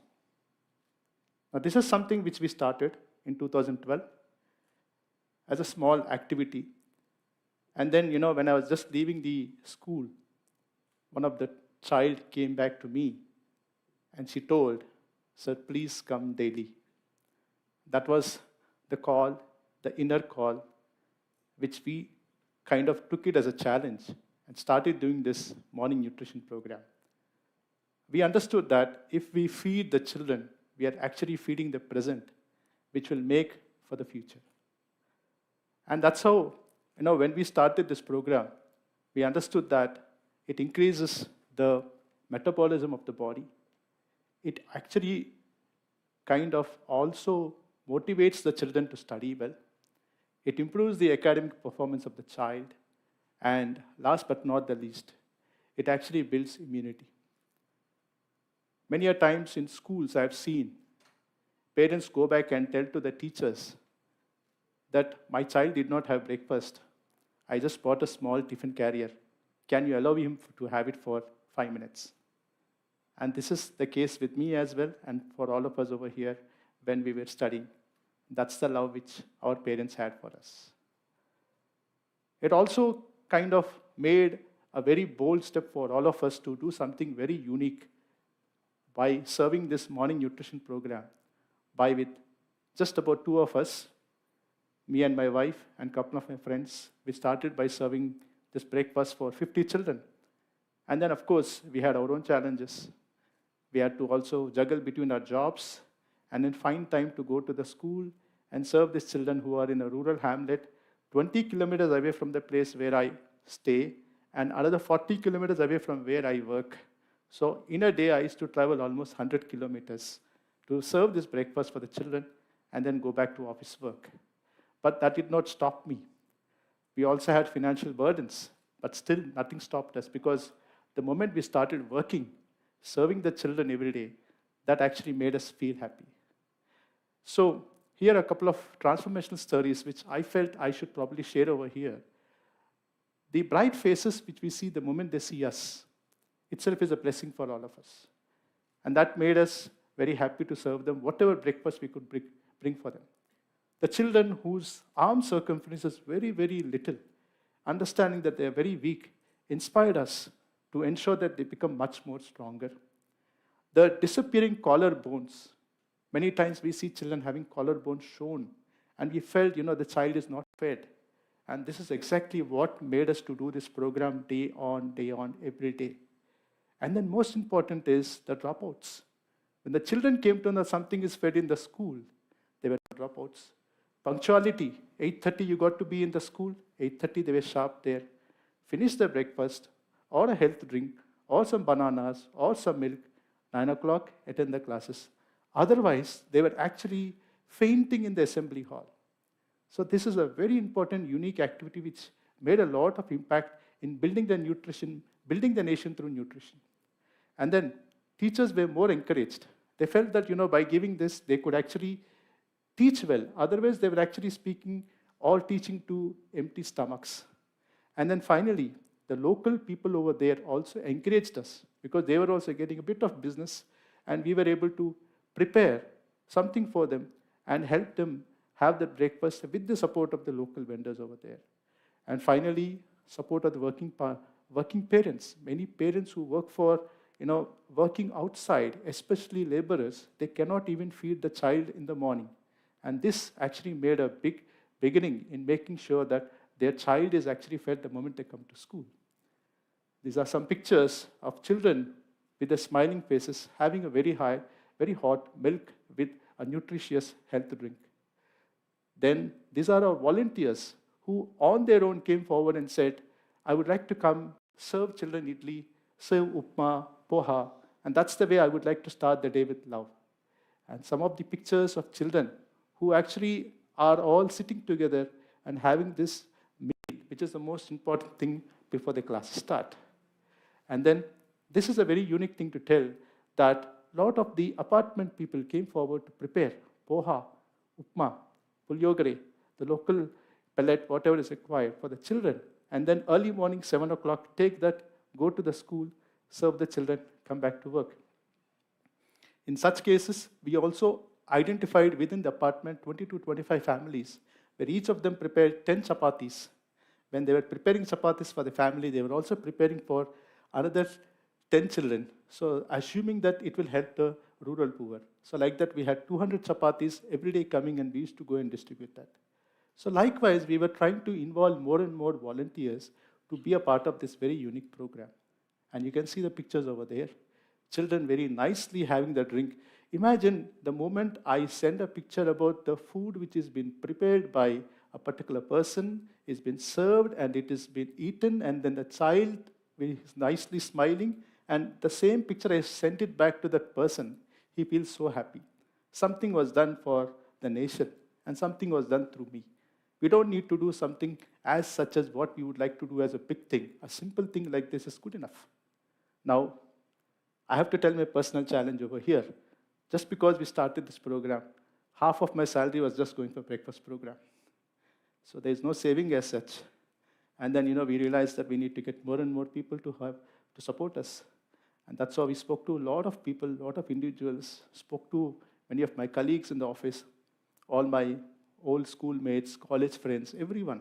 Started asking them to be a part of the program, celebrate the birthdays, celebrate very important anniversary dates, everything in the schools, and also get the children so that they also understand the need of giving it back to the society, the gratitude they need to have for whatever the parents are giving it to them, and why is that many children don't get those important and very basic needs. And whatever said and done, even children, I used to go and tell them to save money so that I can serve, or we can serve, breakfast for the school children. More and more children got added, and as you see, children are kind of being very, very attentive to the classes because of this program. And then we made a typical menu as to what can be served on different days of the week: Monday, Tuesday, Wednesday, Thursday, Friday. And then the interesting part is in 2017, we clocked serving 1 lakh children. Now, when we served 1 lakh children, I felt there was always an inner calling that, I should take this full time. And me and my wife, we decided to quit our jobs. And then in 2018 onwards, we took this as a complete full-time work. And as we speak, every time I go to any place, any location, when I go back to home, not only for my children do I get pencils or pens or compass box or whatever is it, I also see to it that I get another 100 or 200 of them so that I can also give it to the children who are there in the rural villages. The kind of transformation which is happening in me, I felt that this is what is the purpose of our life, giving it back to the people. And only when you do it practically, you will be able to understand a bit more better. So we quit, we moved to a very rural hinterland in a place called Chikbalapur, about 30 minutes away from Bangalore International Airport. We're very happy to serve more and more children. And then we started working on a model of getting this support through government, through institutions like ours, corporate bodies, and universities like the various students who are there for various campuses, involving them, and more importantly, Sansthan, and largely the Samaja part of it. The individuals who work at the grassroots also become a part of our program, and we work with them to see to it that all the three come forward: Samaja, Sarkara, Sanstha, all the three come forward to work for this cause.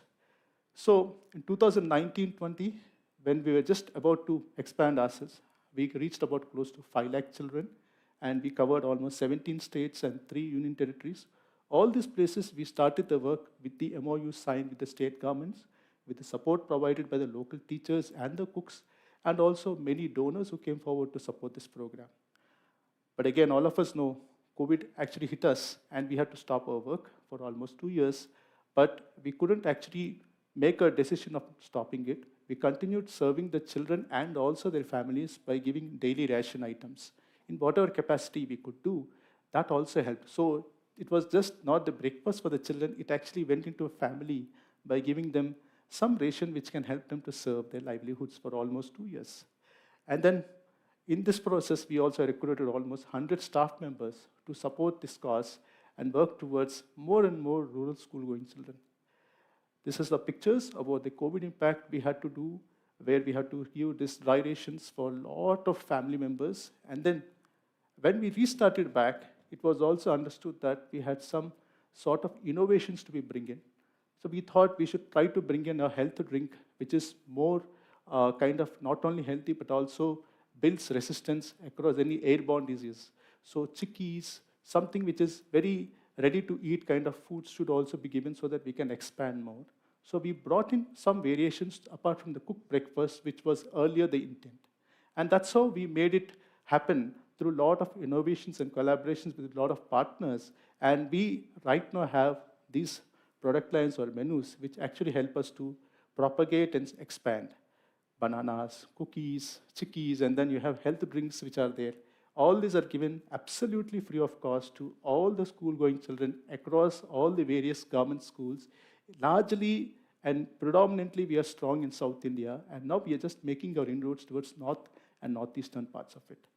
These are the MOUs signed with the various state governments and the district permissions which we have taken so that we have the buy-in from the government, and later on, to sustain the program, we also see that the government itself actually takes up as a program later on, and then continues to give this morning health drink or a morning nutrition program for the children the moment they enter into the class. Now, this is a simple stat of where we stand. Today, we work for almost 30 lakh children. At this point of time, we are serving across 40,000 schools, and at the same time, we also have corporate partners supporting us, close to 50 corporate partners who come forward to help us. And last but not the least, all the volunteers, corporate professionals coming forward and preparing food and then going and serving them is how our whole mechanism is working at this point of time. So just to give you a small quick snapshot, 3 million children across 40,000 government schools, 23 states where we operate in, and 5 union territories are the other places where we also operate with the support of the volunteers.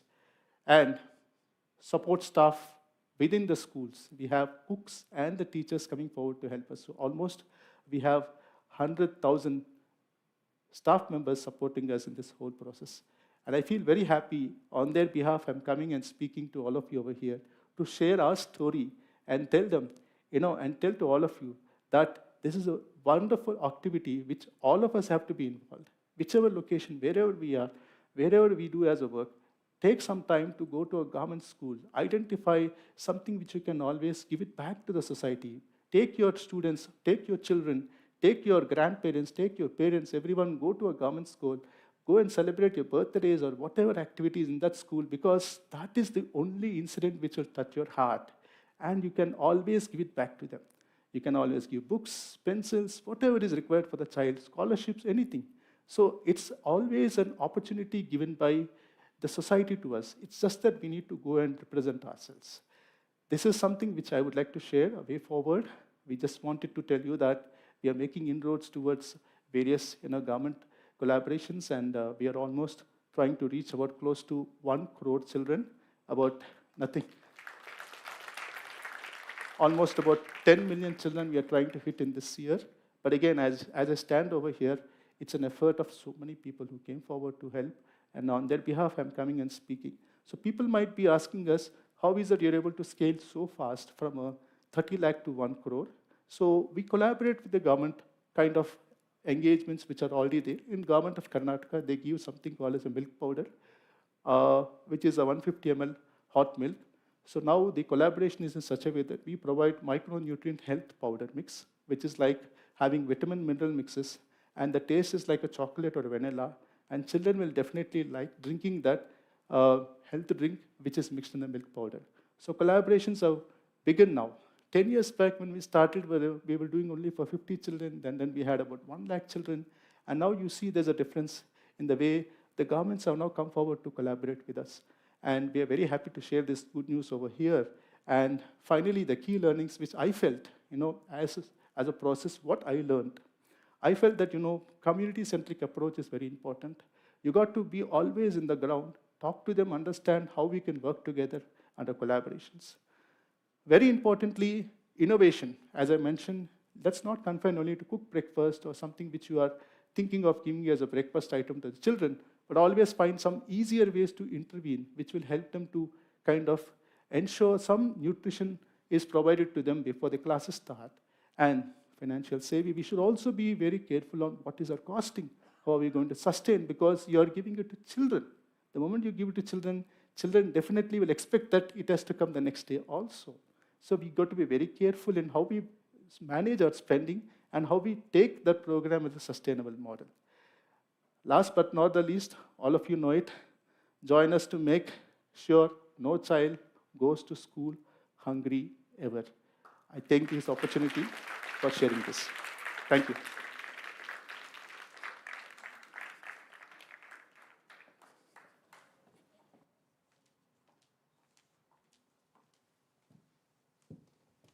Thank you so much, sir, for sharing such an inspirational journey with all of us. Your dedication and selflessness are truly commendable. The talk about your transformative journey struck a chord with all of us, and we are honored to have you here today. I now invite Amrita ma'am to extend a token of appreciation to Mr. Anand Kumar Kadali.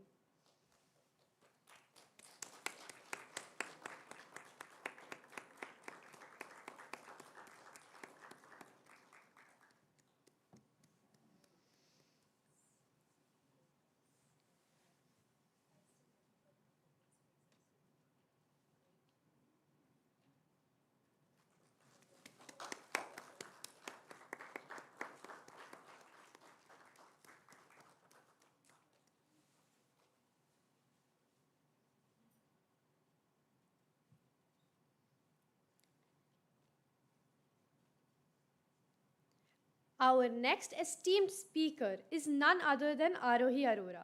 Arohi, currently a grade 9 student, possesses a quiet demeanor coupled with wealth of stage experience garnered over the years. A bibliophile from the tender age of 5, she finds solace and inspiration in the work of literary giants such as Rick Riordan and J.K. Rowling. A year ago, Arohi achieved her black belt in karate through her sheer dedication and persistent efforts. In addition to her literary and martial art pursuits, she also has a passion for drawing and sketching. Arohi's aspirations extend far beyond her immediate surroundings, as she harbors a dream of traveling to the globe to immerse herself in diverse cultures and savor local cuisines.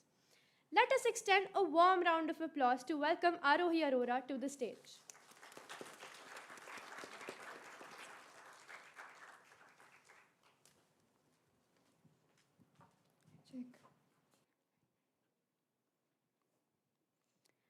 According to the Oxford Dictionary, a book is a written or printed work consisting of pages fixed along one side and bound in covers. And while this definition is not wrong, I believe that a book is so much more than just bound pages. It is a door to another world just waiting to be explored. However, this door wasn't built overnight. It is the result of a long and wonderful journey, which began the very day I read my first book. To be perfectly honest, I don't remember which is the first book I ever read, but I do know that I have liked reading since the time I became capable enough of reading a book on my own. Such was my passion for reading that on my 7th birthday, my parents gifted me a Kindle. At the time, I wasn't old enough to comprehend the enormity of the gift, but I was grateful nonetheless. Fast forward to 2020. Yes, the year I'm sure we all will remember for years to come as the era of COVID 19. How many of you felt trapped during the lockdown? Well, while most of you longed to go outside, I was perfectly content, staying at home, eating home cooked meals, and reading my way through the long vacation. Speaking of reading, I think one of the first books I read in 2020 was the Harry Potter series by J.K. Rowling. Looking back, it was an important milestone in my life, as it was the first novel that left an enduring impression on me. It helped me believe that there is so much more to books than just their story, be it the hero's bravery or the villain's charming personality. Each and every book has some takeaway or the other. One such takeaway got me thinking about the twists and turns life has in store for us. We face a crossroad of choices every day, every minute, without even realizing it. While on this crossroad, thoughts like, is this the right choice? What if this changes my future? They cloud our judgment, because of which we keep delaying the inevitable moment of making that choice.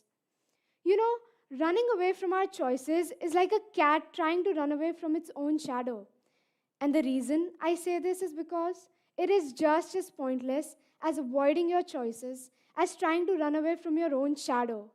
At the end of the day, it will catch up with you eventually. This is something that Thalia realized while running away from monsters who were intent on killing her.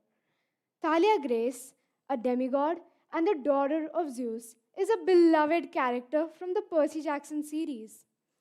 Being a forbidden child, Thalia had been chased by monsters her entire life. Sick of being chased, she finally made the choice to stop running. She held her ground and faced the monsters to save her friends, ultimately leading to her own death. Reading about Thalia's sacrifice made me realize that everyone faces choices. Everyone, be it me or the hero of the book. Everyone has to make the right choice, no matter how dire the consequences. Thalia's choice is what defined her as a brave hero and a selfless friend for all the readers. As Dumbledore once said, It is our choices, Harry, that show what we are, far more than our abilities. Speaking of one of my favorite books, I'd like you all to think about the best book you have ever read and why is it so? Well, for some of you, it might be that rom com you read on your relaxing vacation. For others, it might be that book on business tips which made you more effective with your tasks. Today, there is a book about literally everything from fiction, fantasy, mystery, adventure to psychology, habits, and technology. The list goes on and on. It doesn't matter what you're reading as long as you're reading something. It will prove to be helpful someday. I myself started to think if I'm reading, it will be helpful someday. Initially, my reading was confined to only and only books. But I soon realized that it isn't just books that I like to read, it is anything and everything, from newspapers, magazines, to that Wikipedia page for homework. Each and every bit brought me a little closer to the literary world. After a certain point, my memory began retaining read material far better than anything else. I like to travel a lot, and sometimes I try to recall the places I've visited. But despite my best efforts, I am never able to remember anything. But the same things, if I have read on the boards on the way or in the Google map, they are automatically retained by my memory, just like the daily dossier of news that I receive from the newspapers. How many people here read the newspaper regularly? Wow, that's great. I started reading the newspaper recently, and it is what I'm reading nowadays while having my meals. You know, often those bits of information cling on to my memory. For instance, that day, few people in my class were discussing some recent fraud case. Hearing them talk about it, I remembered that I too had read about the same in the newspaper. It felt good to be aware of the latest news and contribute to the conversation. Speaking of newspapers, I have become obsessed with solving the daily crossword. It is exciting to put my knowledge to the test and rack my brain for the right answer. And it has proven to be more than just a means of fun. I'm sure you all will agree when I say that crosswords enhance your speaking skills without having to take some English speaking course. They also improve your vocabulary. For instance, how many people here know the meaning of the word cruciverbalist? I didn't know about it recently until I started solving crosswords. By the way, the word cruciverbalist refers to a person who loves solving crossword puzzles. Now, I have talked a lot about reading this and reading that, but how exactly do you choose what to read? I've seen so many people read a book just because their friend liked it. But what they don't think about is that it's not necessary that you and your friend share similar reading interests. Your friend might like reading thriller books. You, on the other hand, might find yourself drawn towards autobiographies. Circling back to my original question, in order to choose what you read, it is of utmost importance to realize your intention in life. I, for one, find myself drawn towards fiction books as they help me believe that I don't always have to do things the conventional way. I am the ruler of my own world, where things run my way. In this world of mine, books offer a sense of comfort that no one else can. From its illustrative cover, the depth that resonates within the words, the smell of the freshly printed pages, to the promise of a memorable adventure just waiting to be started. So, in this fast moving world full of chaos, pause for a moment and choose your escape door to a reality where time stands still and imagination runs wild. A reality where anything and everything is possible. I urge you all to realize that you are the creator of your own world. So flip a page and open a door to a brand new chapter where you create your world your way. Thank you.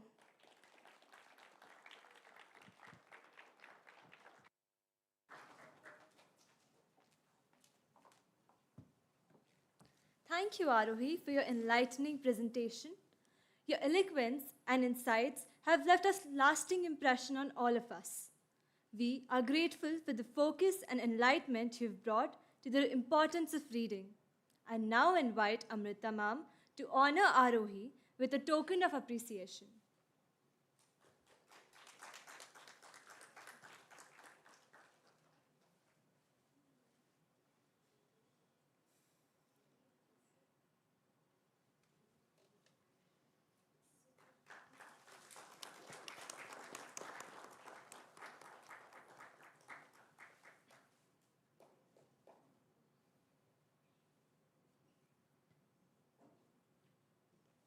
We are honored to have Miss Paulomi Merchant with us today. Miss Merchant completed her high school education at Bombay International School in Mumbai before embarking on a journey to the United States to pursue her passion for science and research. She earned her bachelor's degree from Cornell University in 2008 and subsequently joined Navmo, a startup company founded by her academic research advisor. At Navmo, Ms. Merchant contributed to groundbreaking work in developing a new class of carbon neutral and clean burning plastics, utilizing excess carbon dioxide as a starting material. Building upon her academic achievements, Ms. Merchant pursued her PhD in chemistry from Columbia University in New York. There, she worked at the intersection of organic chemistry and neuroscience, developing fluorescent molecules to enable high-resolution imaging in the brain. Her research aimed at advancing neuroimaging tools for the study of neurodegenerative diseases such as Alzheimer's and Parkinson's. In addition to her research endeavors, Ms. Merchant also dedicated herself to teaching, leading the class Frontiers of Science at Columbia University. This courage aim to cultivate scientific habits of mind and introduce students from diverse academic backgrounds to various scientific disciplines. In 2021, Ms. Merchant made the decision to return to India and pursue a corporate career. She lives in Mumbai, where she manages a family business specialized in manufacturing of chemical ingredients. Their products are supplied worldwide to the customers in food, pharmaceutical, and personal care industries. Please join me in extending a warm round of applause to welcome Ms. Paulomi Merchant.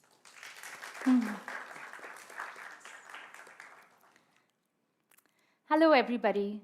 First, I'd like to ask you all, how many of you are considering a career in scientific research, thinking about it, or are excited by it? Okay, so I see there's some hands out there. So I hope that you can take away and be inspired from some of my learnings from my journey in science. So my journey in science started very early. I was very fortunate to go to a really good school, Bombay International School in Mumbai, and I had an excellent science teacher named Mrs. Kirti Behel. In the first standard, Mrs. Kirti taught us about gases and volume. In the second standard, Mrs. Kirti taught us about how water seeks its own level. In the third standard, Mrs. Kirti taught us about evolution. In the fourth standard, Mrs. Kirti taught us about space exploration and the Mars rover. So she was really a very great influence in capturing my innate childhood curiosity, which I think is something that we all have. So Mrs. Kirti was also extremely keen about us doing experiments. She was very instrumental in helping me understand that learning happens more by doing. So Mrs. Kirti made us do vermiculture. She made us get our hands dirty by working with earthworms, by studying how earthworms can compost vegetables and make the soil more fertile to grow better things. She converted our playgrounds into a lab. She would teach us how reactions happen with sodium and potassium, how they react with water and make an explosion. This was all really very fascinating for me. She was really very instrumental in making me believe that learning happens more by doing rather than by sitting in a classroom and by just reading papers or reading a book. So I sort of was very inspired by that, and I took all this with me, and I decided to pursue a career and an education in higher education in science. So when I had completed my undergraduate degree in biochemistry in 2008, I thought I was at the top of the world. By this point, I had taken approximately 30 classes in chemistry, biology, physics, mathematics. So I thought, what more could there be to learn? I'm at the top of my knowledge, I know everything. But I was very pleasantly surprised and shocked when I reached the first year of my PhD studies. There I realized that you could do an entire PhD in one atom, one molecule, one enzyme, or even just one reaction. And the deeper I went into that, the more I realized that in every subject, the more I read, the less I actually know. This was a really very humbling experience. And it became even more prominent when I started reading primary scientific literature. So you ask me, what is primary scientific literature? It's basically studies that scientists have done, and they have published this in peer-reviewed journals. So the scientist has thought about a hypothesis. They have come up with an experimental design to test the hypothesis. They have come up with data. They have analyzed that data. They have interpreted it. And they have come to a certain conclusion. And now they have published it. So this really made me realize that science is actually a very active process. It is about knowledge creation, not just about knowledge retention. While, of course, knowledge retention does have its place in science, and you experience a lot of it when you are an undergraduate student or even in high school, in the early years of your scientific career, it certainly has a place, and you do need to retain information to be able to reach a level where you can start thinking about it more creatively. So once I had reached that level, I was thrilled. I had retained all the building blocks, I had enough information, and I knew enough that I could start thinking about science and how it applies to my more daily living. Here, I'd like to narrate one incident when a friend told me this old wives' tale of why you should not drink too much water before you have your meal. So she said that was because it dilutes your stomach acids. Now, at this point, I was armed with the information that the stomach has a pH of roughly 1 to 3. There's about 100 milliliters of gastric juices, and that this is a buffered system. So I could do a kind of a quick calculation to know that I would need to drink a few liters of water to be able to have any significant impact on the pH of my stomach. Now, at that point, that seemed quite absurd that I would drink 2 or 3 liters of water before a meal. What was more realistic was that maybe I would drink a few hundred milliliters of water, and that would have absolutely no effect on the pH of my stomach. So when I was able to convey this information to my friend, it made me feel really powerful. It made me feel empowered that nobody could take advantage of me or influence me without actually first giving me any kind of logical reasoning or any kind of evidence-based reasoning. Now, in my PhD, I was also very fortunate to have a PhD guide or an advisor who was very hands-off. So I had to depend on myself a lot to go out there in the library, find the resources that I needed, find the information, the papers, and also find the people whom I could talk to who would all help me fill the gaps in my knowledge that I needed to be able to graduate. So this whole process was in very stark contrast to what I had experienced as an undergraduate and also in high school, where the information was provided to me and it was given to me on a platter. So learning how to teach myself how to learn, That was a very new experience for me, and it was really very rewarding. This skill holds me in very good stead even today in my career, where things are changing so rapidly that you have to be able to teach yourself new skills very quickly, and you also have to be able to execute those skills very quickly. Now, the first 3 years of my PhD were not easy by any stretch of imagination. I went a very long time without really seeing much scientific success or having any exciting discoveries. This was especially difficult because at that point I was very used to being a academically very good student. I had had a lot of academic success until that point, and going through this period made me feel like maybe I'm failing, I'm not doing anything right. And I tried very hard to sort of force things in a way that would make my research go in a good direction. It kind of felt like using a hammer on an anvil to force something to happen. But once I was able to step back from that and eventually just see it as a situation where I thought, you know what, I'm giving my best to this, I'm doing everything that I can, but despite my best efforts, things are not going my way. And I learned to accept that something difficult is happening to me, something that I just need to embrace. And once I was able to expect that difficulties are just going to be part of my journey, this is just going to be part of my life, and sometimes things go wrong, I was able to approach the situation with a less personal aspect. So I was able to sort of feel less personally affected by this failure. And that helped me grow. It helped me also develop a sense of resilience.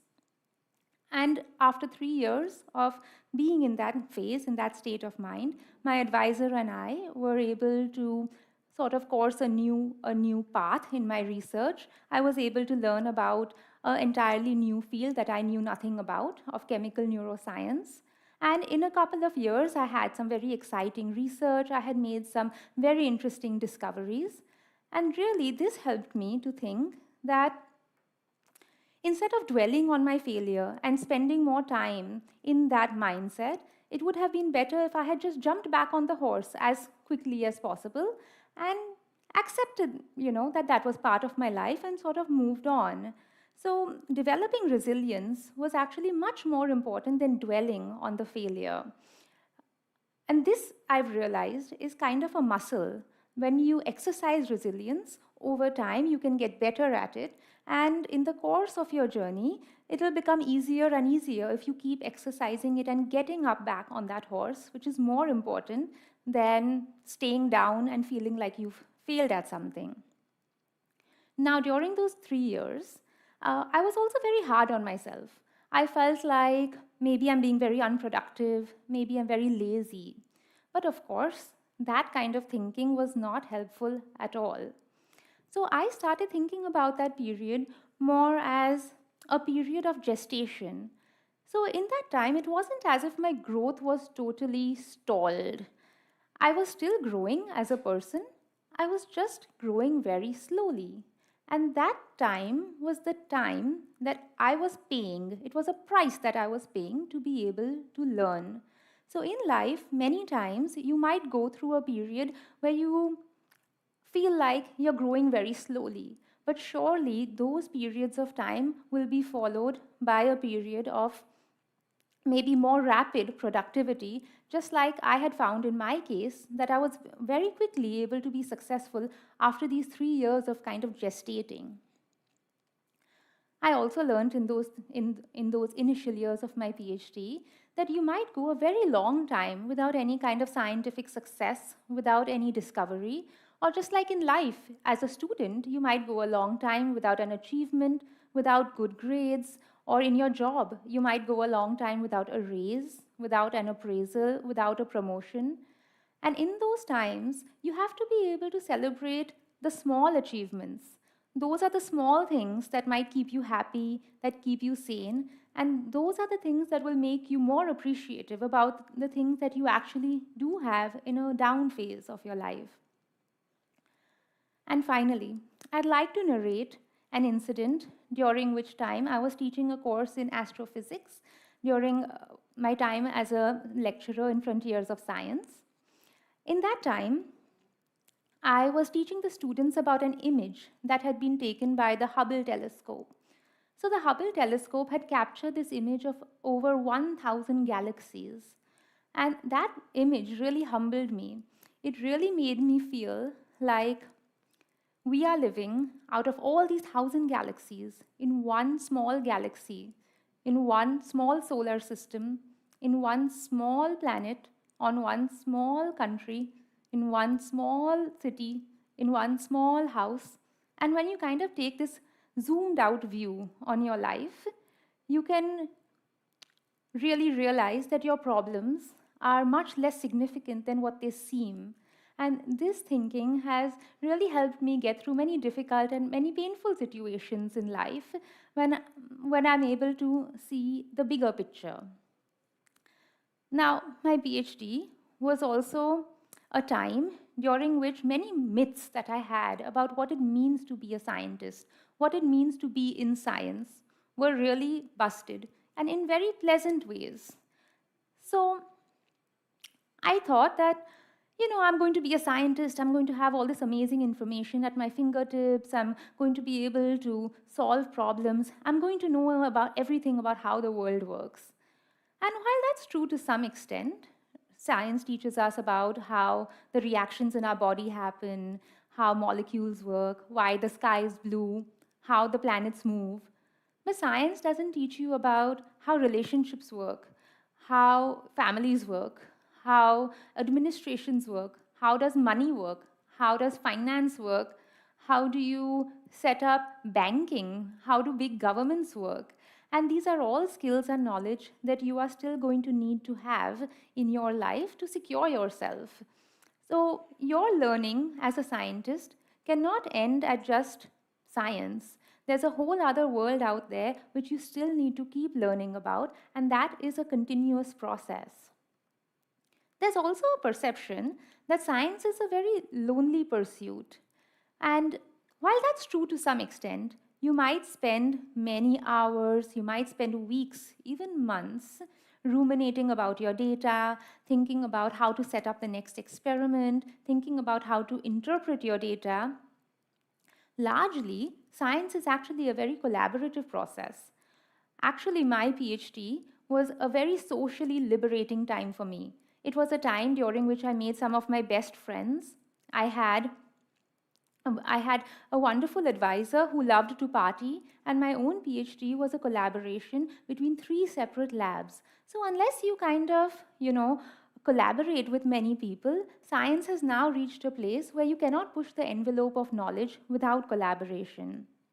There's also a perception that science is not imaginative, it's boring. It is just about blah, blah, blah, memorizing information. And while of course, you do need to have some blocks of information. Science is actually a very creative process. If you think about what physicists do, they usually have thought experiments. And Einstein's theory of relativity and general relativity and special relativity, they both were giant leaps of imagination based on the knowledge and the equations and the framework that he already had to work with. So that is a very imaginative process. And finally, as we all know, in popular culture, scientists are always portrayed as nerds. So this was a huge myth that was busted for me. Most of my friends, they were very talented. They were not just in their books all the time. They were athletes, they were musicians. My advisor himself was a very popular musician. He was in a band, and he had a large musical following. His fans knew him as a musician, but they thought that he did neuroscience on the side. So being a nerd and being cool are not really mutually exclusive to each other. And that's all that I have from my journey in science, and I wish you good luck in your journey. Thank you.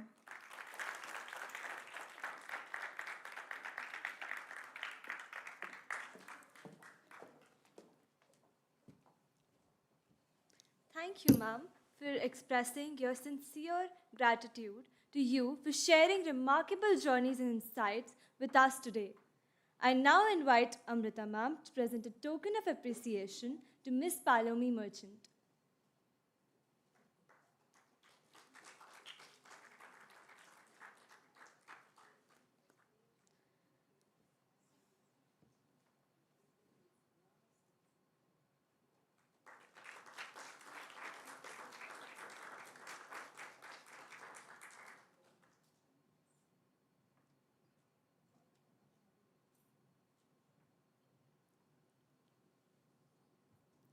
Following these captivating sessions, we will be taking a lunch break. We kindly ask everyone to return promptly and be seated by 2 p.m. as we have more exciting presentations lined up for the remainder of the event. Thank you.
that you refrain from leaving the auditorium while presentations are in progress. Maintaining silence within the auditorium is critical. According to TEDx guidelines, it is mandatory to maintain proper lighting while the event is being recorded. For this purpose, the front exit shall be locked. Should you need to exit the auditorium, kindly use the back exit and carry your guest iCards with you as you must present them to re-enter. Upon concluding your visit, please return your guest iCards to the registration desk outside. Additionally, we encourage you to share your event experiences on social media. To initiate our third session, I'm delighted to introduce Navya Sadhu, a vibrant student at Elpro International School. Navya radiates a deep passion for catalyzing positive change in her community. At the remarkable age of 10, she garnered distinction in the prestigious Hindustan Times National Level Scholarship Program, a milestone that secured her blossoming self-confidence. At 14, Navya assumed the role of house vice captain, embodying the aspirations of her peers and settling a shining example of leadership. Navya fervently believes that education, coupled with focus on physical and mental well-being, serves as the cornerstone for nurturing generations of curious and engaged minds. Beyond her academic pursuits, Navya is an accomplished sports person, a connoisseur of fiction novels, and a dedicated binge watcher. In her speech today, Navya will certainly unveil the genesis of her passion and explore various facets of her deliberate and purposeful life. Please join me in extending a warm round of applause to welcome Navya to the stage.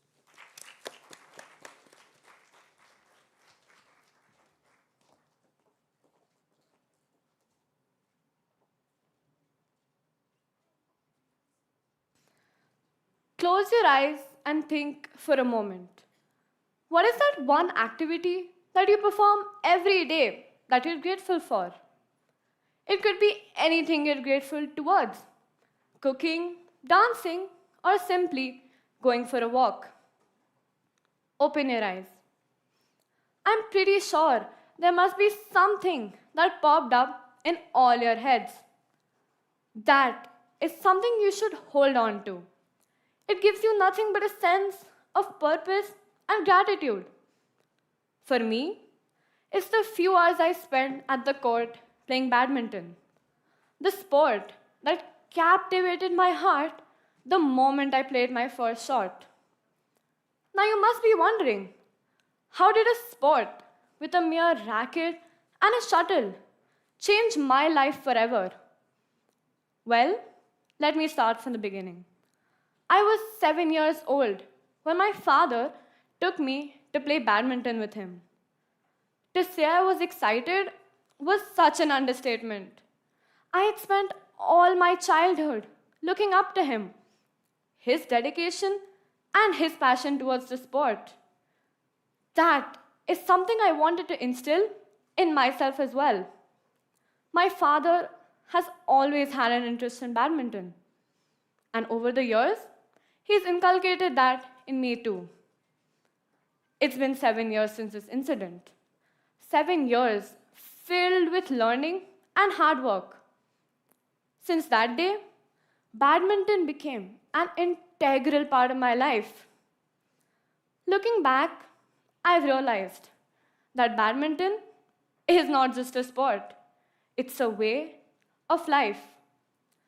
For others, it might just be another sport. But is it? When you play badminton, you run towards the shuttle, aim, hit, and then repeat. When you really think about it, it's kind of similar to how we should face problems in life. Instead of running away from them, you face them, work on them, resolve them, and learn from them. It all depends on how you perceive it. If played right, one could learn valuable life lessons from just a sport. Let me give you another example. Another important aspect of badminton is your opponent. It's crucial to understand that no matter what they might aim at you, you have to be prepared. Again, quite similar to life, isn't it? It's incredibly important to learn to tackle the situation, no matter how awful it may be. because that is what facing and overcoming problems in life is all about. Being 14 years old, I have nothing but immense gratitude towards what badminton has taught me. From having a disciplined lifestyle to being focused and reflecting upon myself, the sport has plenty of learnings that one could take away from. Since the day I started playing, I could feel the change and the positive impact it had on me. It felt like I had finally found my purpose in life. I am certain that everyone sitting here has at least one activity which makes them feel like they've found their true calling. It gives you a sense of purpose, gratitude, and meaning of life. It stays with you forever, teaching and benefiting you in numerous ways. Talking about teachings, one thing my father taught me is sportsmanship, the core of playing any sport. It's a quality that extends beyond the sports field. We've seen players shaking hands after a match, which, more than just a formality, is a way of them expressing their sincere gratitude towards the competition. Imagine you give your best in something, but the results do not end up in your favor. It's no surprise that you'd be disappointed, beating yourself up, constantly wondering where you went wrong. But this is where sportsman spirit comes in. Your action and behavior towards your fellow contender is what will reflect your character. Being a sport beyond the court teaches us many things. It makes us realize that we cannot always have the upper hand, but learning from our mistakes and pushing ourselves forward will truly help us learn from the experience. For instance, let us take a dive into the life of our very own renowned badminton champion, whose hard work and determination has brought glory to our country. Any guesses? That's right. I'm talking about Sir Pulela Gopichand, an Indian badminton player and definitely an inspiration to us all. While his badminton skills are undoubtedly incredible, he always preaches how his goal isn't winning. It's becoming the best you can be. It's also what he tells his trainees. Personal growth and excellence is more important than winning. That is a key lesson that should be stuck in everyone's minds. The goal is the process, not the result. As I move towards the end of my talk, I hope everyone sitting here has a sense of gratitude that's sparked within them. Let it be the compass that navigates us through the ups and downs of life. Let it be the currency of our bonds, where kindness and gratefulness fills our hearts. Summarizing our discussion today, the things you do in a daily course are so much more than just activities. These are things which shape your character and sometimes teach us lessons as well. I mean, who would have thought one could learn how to face problems in life just by playing badminton? Similarly, such core values lie in the smallest of activities you perform. Once you start truly embracing these activities, there's no looking back. After that, it's just you and your journey towards finding your true intent in life. It's important to cherish these activities because eventually, these are what will help you lead an intentional life. And that is what today's topic has been about. Thank you.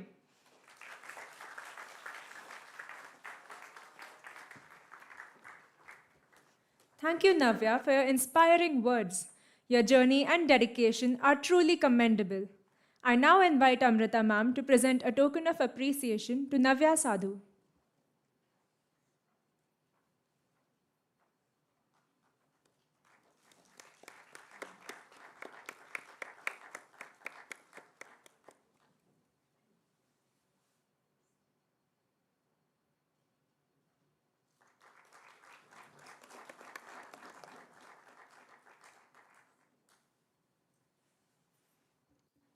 Next up, we are honored to introduce Mr. Saurya Mishra, a trailblazer in robotics and surgical technologies, seamlessly integrating disciplines with artificial intelligence. Originally from Cuttack, India, and an esteemed alumnus of IIT Kharagpur, Mr. Mishra boasts an impressive array of achievements. These include pioneering the creation of the first adult size humanoid robot, garnering industry expertise at Philips Healthcare, and co founding Articulus Surgical. Recognized twice with the Young Scientist Award of India, Mr. Mishra is driven by a visionary goal to position India as a global leader in medical technology, fueled by a steadfast commitment to healthcare innovation. Let's warmly welcome Mr. Saurya Mishra with a resounding round of applause.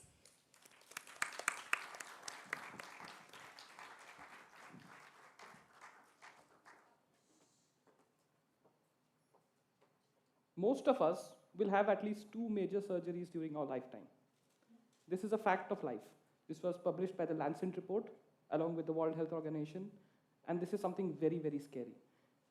In fact, surgery itself is scary, right? We have all been on either this side of the door or the other, right? There is a sense of fear, apprehension, and unpredictability when it comes to surgery. And that's why it's very important to know more about it. But because it's a very serious topic, I want to talk about surgery through an analogy, through a story, the story of the Three Musketeers, right? And we're going to talk about the Three Musketeers of the operating room, the surgeon, the robot, and the AI. We're going to understand how robotics and artificial intelligence are changing and will change our lives in the future. My name is Saurya Mishra, and it's amazing to have all of you here. The story of surgery is almost 2,600 years old, and there cannot be any talk about surgery without mentioning Sushruta, the father of surgery. In fact, the earliest known medically relevant procedures were carried out by Sushruta in Varanasi in 600 BC. Now, these were some of the surgical instruments that he used. These have been found in the Sushruta Samhita. These are modern surgical instruments. Now, it is a matter of pride, but if you really look at it, not a lot changed in over 2 millennia. But things are changing now, and that's why it becomes very important to know more about what all is happening. It's time to bring to the stage our first hero, the surgeon. Now, a surgeon is probably the most skilled professional we humans have. But what makes a surgeon? What are his capabilities, his characteristics? What are his roles? A surgeon has an extensive amount of clinical knowledge. They understand the body inside and out. They know where everything is and how all of them play together in this beautiful harmony we call the human body. He's also creative. The creativity side of a surgeon comes because just knowing is not enough. To be able to plan around it, to be able to create creative solutions is extremely important for a surgeon. A surgeon also needs to have excellent execution skills. Performing a surgery is a very, very physical demanding task, to be able to stand and to operate and to keep on going and going and going, right? And to be able to do very precise movements. And finally, a surgeon is also a team leader. A surgeon is a project manager. In an operating room, he is the conductor who orchestrates the whole orchestra. But just like every hero, our surgeon is also a human. And humans have drawbacks and limitations. We humans are not the best creatures, right? We have limitation of vision. Our human eye can only perceive a certain wavelength in the entire electromagnetic spectrum. The ability to magnify of our eye is pretty limited. There is the limitation of the human body. The size of the human body is something that stops surgeons from doing very, very procedures which can be done through very thin surgical instruments inside the body. There is the limitation of precision. Our human body is built in a way that we cannot hold our hand steady for a very long time. It will start vibrating. That affects the quality of surgery. There is the limit of endurance. How long can you stand? How much can you perform? Can you do 5 2-hour procedures in a single day? And finally, there is this limitation of data processing as well. Our brains are limited. We can hold and process only few amount of data in a certain period of time. And this is where our second hero enters, the surgical robot, the loyal assistant to our surgeon. Now, there are many kinds of surgical robots, and this is something extremely exciting because I work in the same field. A surgical robot is nothing but something, and what you see on your screen is something known as a soft tissue surgical robot. It enables the surgeon to be able to be virtually telepresent inside the body of the patient. So without having to make massive incisions on the body, it allows them to perform amazing surgeries and with very fast recovery times, and so that you can go home after a couple of days of a successful surgery. It enables the surgeon with a better vision, so they can see better into what is happening, right? It enables surgeons to perform surgeries in a very natural way instead of being in a very unergonomic way and standing and operating, right? It enables surgeons to have dexterity and precision which is sub-millimeter level, which is something that the human body on its own cannot do. And finally, there is the aspect of the machine in the middle. Now, this is very important. Just like we see autonomous vehicles on the road right now, or integration of artificial intelligence into driving technology, the same is about to happen to surgery as well. And therefore, the machine in the middle approach to surgery has started. But does it mean that AI is going to take over everything? No, let's understand a little more about what exactly the AI is. This is our third hero. So, an artificial intelligence is ultimately defined as the understanding of intelligent behavior and thought and its implementation on machines. To put in very simple words, these are machines that can think, learn, and answer, and keep doing this over and over and over again, which allows these systems to become infinitely more intelligent and to keep on evolving and developing and getting better and better. But does it mean, and this is a difficult question, is AI the new surgeon? The short answer is no. And the long answer is long. So, you see, in all AI is not built the same. There are different levels of artificial intelligence that happens, and we're going to talk a little bit about that. And I call it the levels of autonomy. The lowest level of autonomy is known as supervised autonomy. This is where the robot does or the machine does very simple tasks, but is always guided by its user. The best example is cruise control in your cars, right? The next level of autonomy is known as shared autonomy, also known as task autonomy. Here, the robot does a little more activity. You don't have to do too much, but you still have to monitor it. And the best example for this is advanced drive assistance systems, or the automatic driving cars that we have on our roads. The third level of autonomy, and this is one of my favorite levels, is known as conditional autonomy. What this means is that the robot will be able to do, or the machine will be able to do almost everything that is expected of it, but you sometimes have to get it out of the soup. And the best example is a robotic vacuum cleaner, right? So it will be able to map out your home, it will be able to clean it and charge itself, but if it gets stuck on the rug, or gets trapped in its own wires, or gets attacked by a cat, you will have to come and save it. The fourth level of autonomy is known as high autonomy. This is where the user cannot directly communicate, or it's not possible for them to directly control the system. And the best example are Mars rovers, moon rovers. And ultimately, this brings us to the final level, and this is the holy grail, or full autonomy. There are no concrete examples of this. This is a system which completely controls itself, right? When it comes to surgical robotics, we are here right now. We still have a long, long way to go. But that does not mean that we are not doing some amazing things. This is a surgical robot which is performing an operation of the eye, at the back of the eye on the retina, through a hole which is 1 millimeter in width on the front of the eye. This is a surgical robot that is able to identify what kind of tissues does it encounter during a surgery, which makes oncosurgery or surgery of cancer very, very, very effective.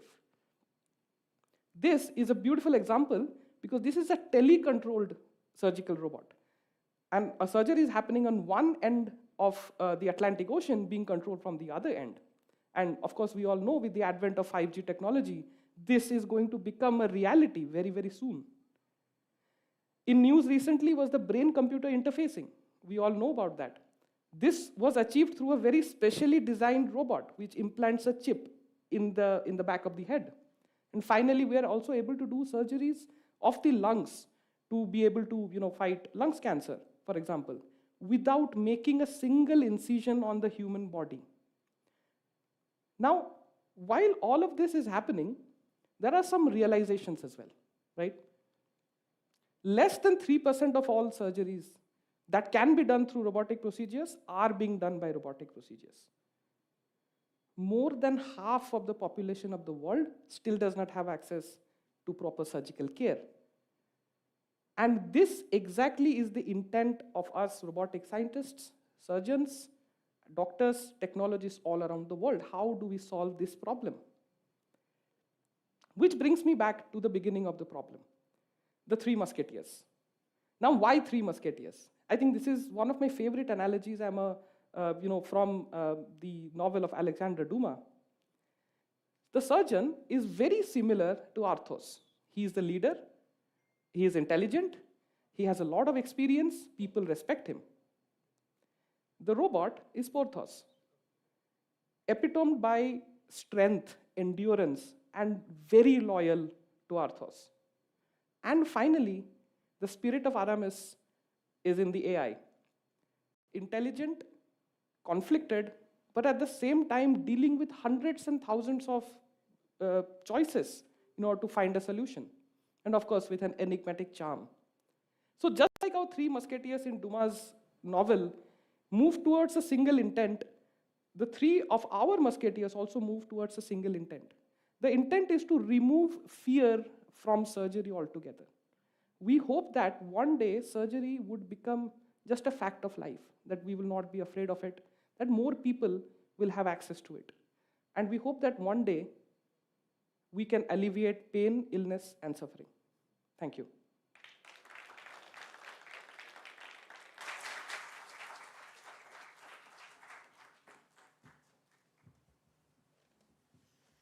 Thank you, sir, for your enlightening discourse. I am confident that your insights have sparked fresh thoughts and inspired us all.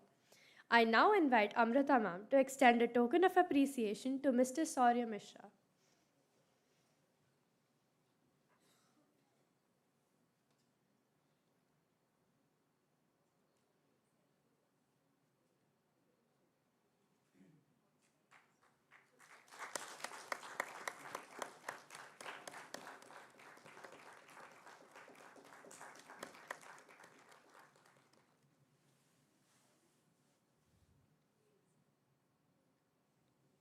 Our next speaker is none other than Samaira Bhatia, a 16-year-old with an infectious enthusiasm for life.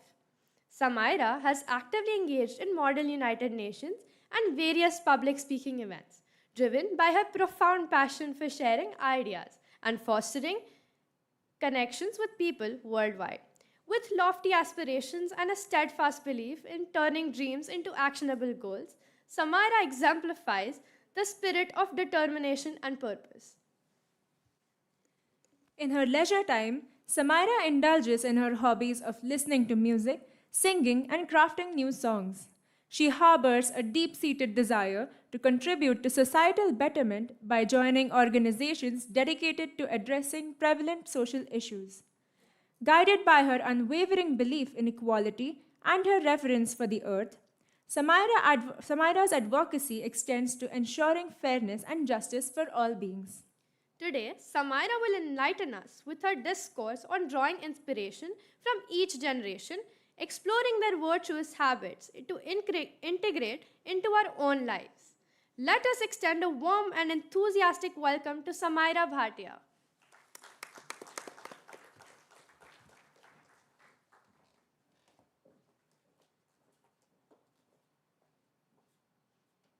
There is something so great about connecting generations. It brings a feeling of peace and love. Every generation thinks that it is more intelligent than the previous one, and will be wiser than the next one. But let's be honest, we have much more flaws than our parents and grandparents ever did. I believe Gen Z, people born between 1997 to 2010, and Gen Alpha, people born between 2010 to 2024, are 90% more likely to develop mental health issues, depression, or addictions to drug use or gaming. So, are we as advanced as we think we are? The answer to this is yes. We have opportunities and resources our previous generations could never even think about. But we lack the wisdom to use them in a correct manner and end up misusing the opportunities and resources we do have. Now, I know many of you would have thought about such issues, but how many of you out there have thought of practical solutions to this? Okay, one of you have. Glad to see that. Now imagine a star falls from the sky with the age of your death written on it. Quite scary, right? Now imagine a rabbit is holding this star and walk into the future. For every year you live, it is half a year as far away, and eventually you're going to reach the rabbit and the end point of your life. But what if the rabbit could walk at a pace of an year as away from you? That way, you would never reach the rabbit and become immortal. Now, becoming immortal is not possible, right? This is a story I came across in the book Ikigai.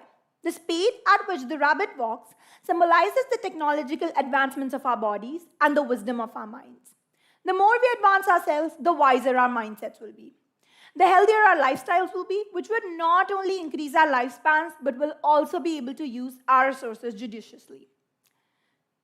God gives us grace to accept things that cannot be changed, and courage to change things that can be changed. So why not work on our flaws, which can be changed? Now, my grandmom, she's a boomer. She's 75 years old, and boomer basically refers to the people born between 1946 to 1964. She exercises daily in the morning and meditates as well. Now, one Sunday morning, I wanted to sleep so badly after a whole tiring week, and unfortunately, I was not able to. So I decided to go for a walk, and I observed so many people of around her age were socializing, doing yoga, or even just taking a simple walk. Recently, inspired by these people and my own grandmom, I've started meditating as well, because I've noticed that most of the successful personalities either meditate or practice at least some kind of prayer. Maybe because it helps them to manage stress efficiently, or maybe because it helps them to put their energy into the right direction. Now, my father, he's a Gen Y, which refers to the people born between 1965 to 1980. And I can see that he has a strong work ethic. Now, we all do recognize these apps, right? The social media apps we use every day, and not to forget, get distracted by it. My father uses them for work purposes too. So many Gen Y and millennial influencers use them for work purposes. But never in my life have I seen them getting distracted by these apps. On the other side of the story is me, picking up my phone just because a notification has popped up. Recently, inspired by my own dad and the people around there, I started to use a feature called Work Focus. It blocks all the unnecessary notifications and phone calls for a specific mentioned time. And trust me, it has not only reduced my distractions, but doubled my productivity. So simple steps like blocking notifications whenever required can help you to increase your productivity and decrease your distractions. Now, so many of you out there would ask me, isn't it just simpler to delete these apps instead? Think practically for a second. In the age of globalization, we are more connected through social media apps than through TV news. So deleting them wouldn't be a practical option, would it be? Now, I've talked about learning from the Gen Y, the millennials, the boomers, but what about us, the Gen Zs and the Gen Alphas, the youth? Are we the worst generation out there and no one could learn anything from us? Absolutely not. We show a strong sense of confidence that the Gen Y and the millennials could never do. And in order to be successful, there needs to be a balance between having faith in oneself and hard work.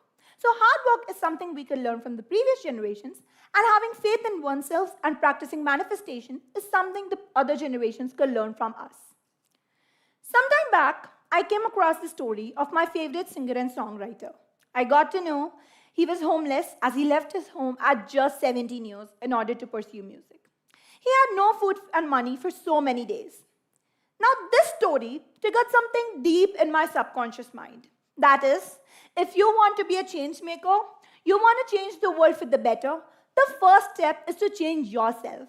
Because it is only when you change yourself that you'll be able to change the people around you.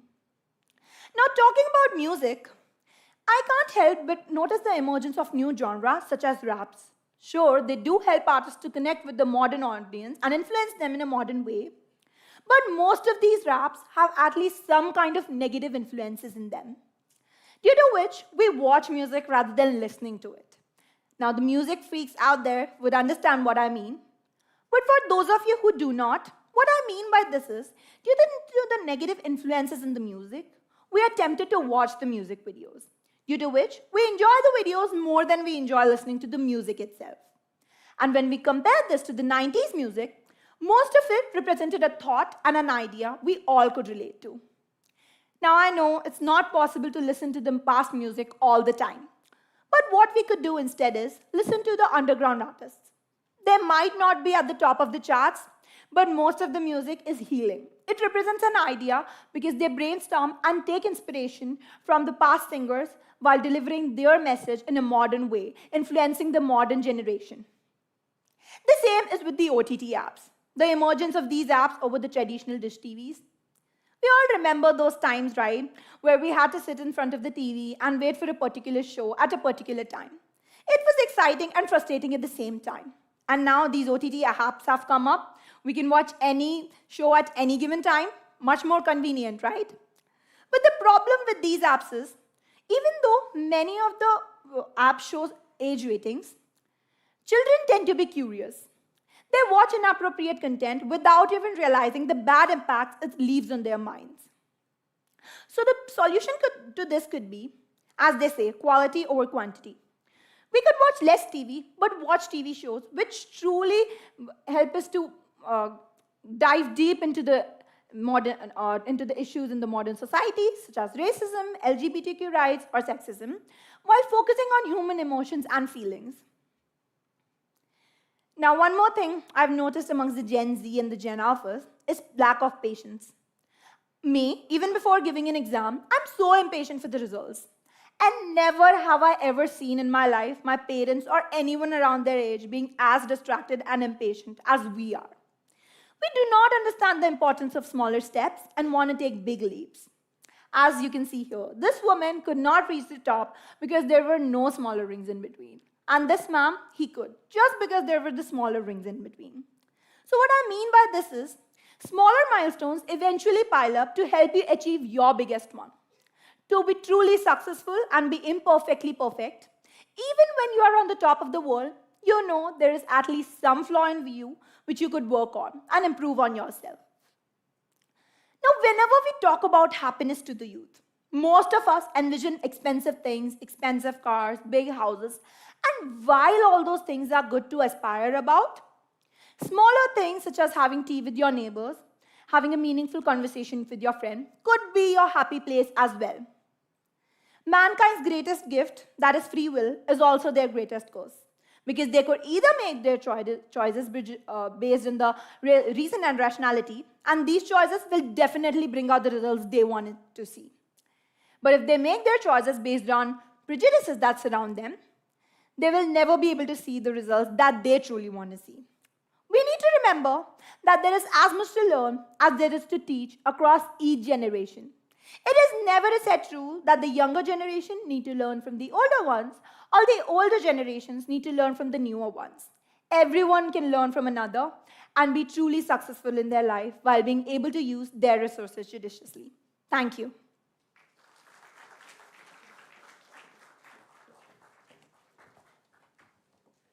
Thank you, Samira,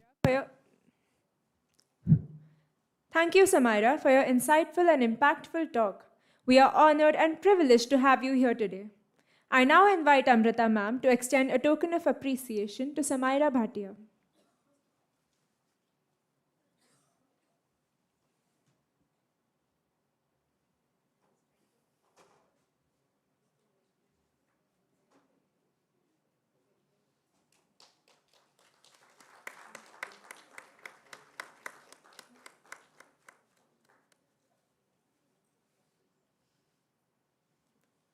Now, it is my pleasure to introduce Jia Mehta, an enthusiastic and passionate student in the ninth grade.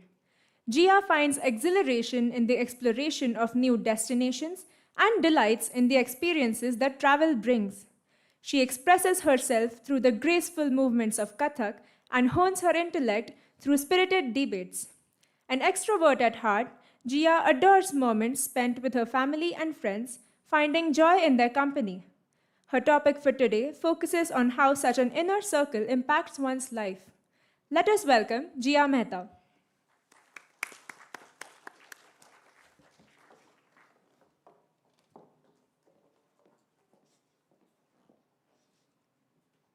Please raise your hand if you think that the people around you, basically your inner circle, influence what you think.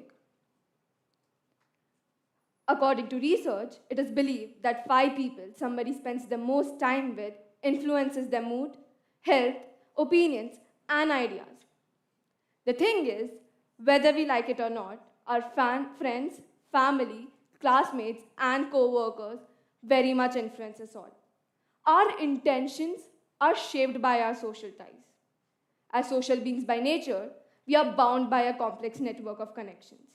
And in this intricate web of social connections, our intentions establish a groundwork, acquiring strength and direction from the collected experiences that mold our identities. The biggest example is our family. They are the foundational social units that decide our character from the earliest stages of life. The principles, customs, and anticipations passed across generations act as an unseen force influencing our intents. I am sure most of us here work hard to make our dear ones proud and happy. It frequently drives us toward objectives that surpass personal aspirations. And now, let's talk about friends. As a teenager myself, I used to love to do what my friends did.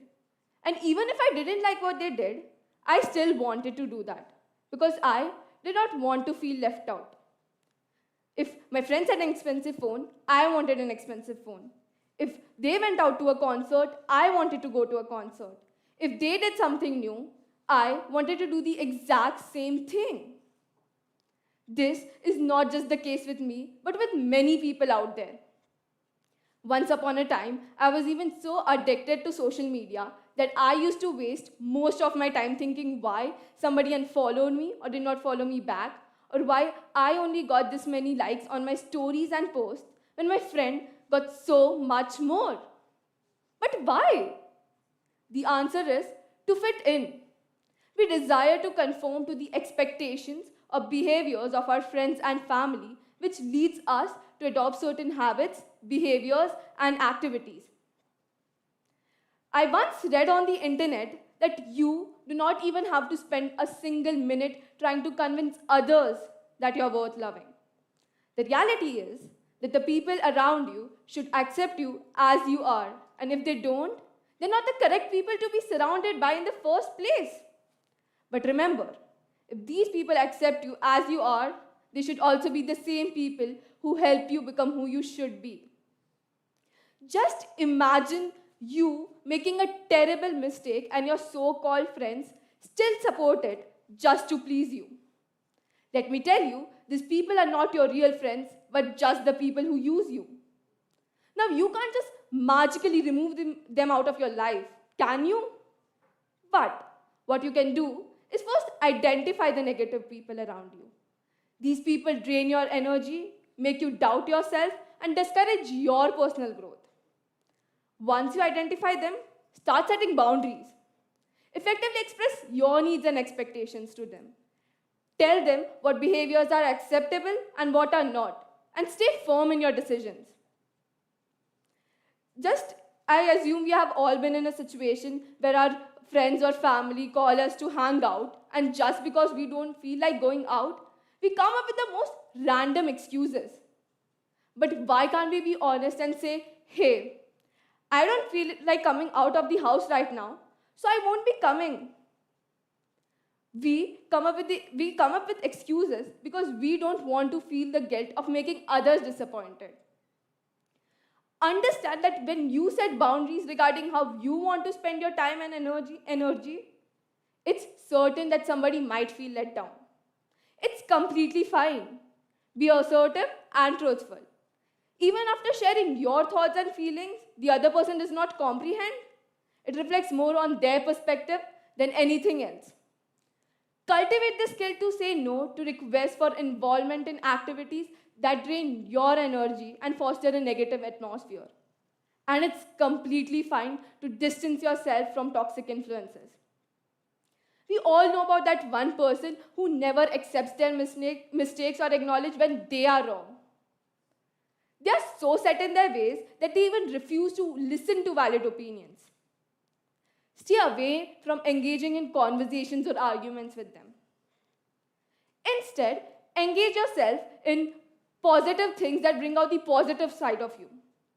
As somebody who loves traveling, even going for a small walk makes me happy. It makes me feel positive. I forget about all the negative things happening in my life. However, the best way is to surround yourself by positive-minded people. You must have noticed that people who are popular have a lot of friends.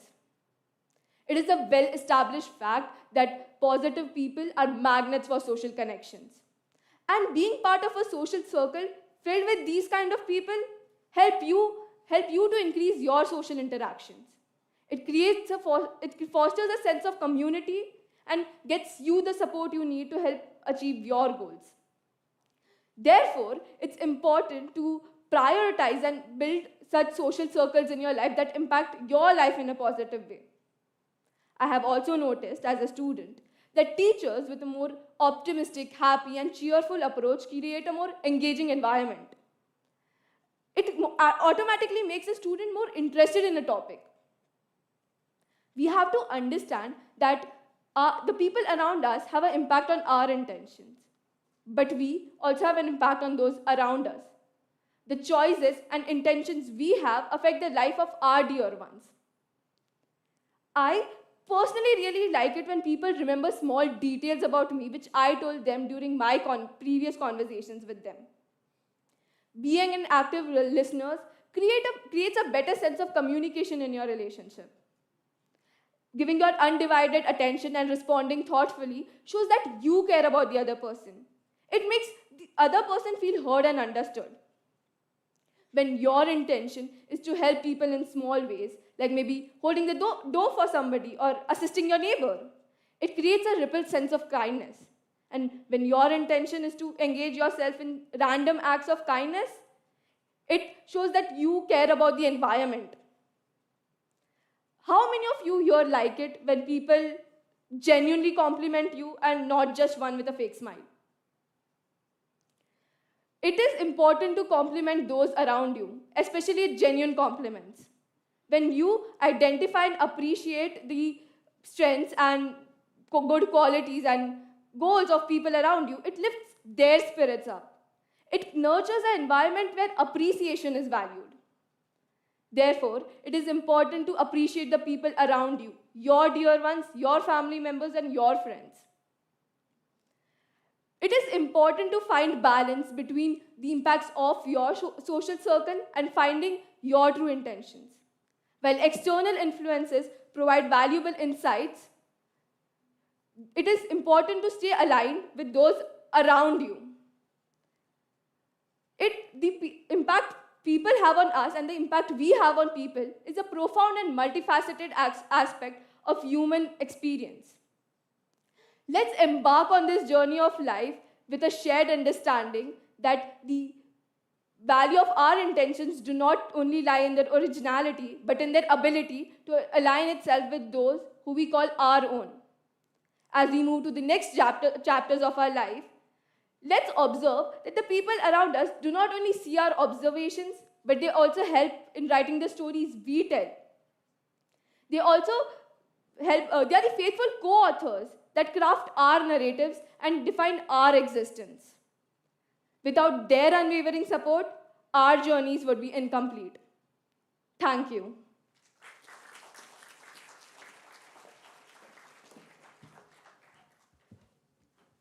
Thank you, Jia, for such an awe-inspiring speech. Positivity comes in a positive surroundings. Your talk has surely made us introspect about the people we spend time with.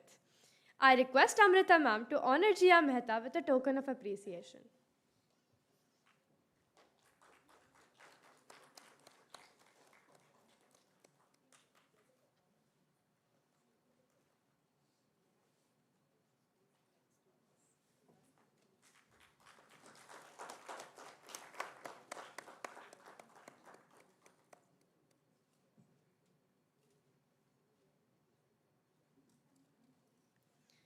All these insightful speeches have made us retrospect and reflect upon ourselves. To provide a brief interlude, I am delighted to invite Srujan Kotte, a talented grade 11 student from Elpro International School, who will grace us with a beautiful melody on the flute. Let's sit back, relax, and enjoy this musical performance.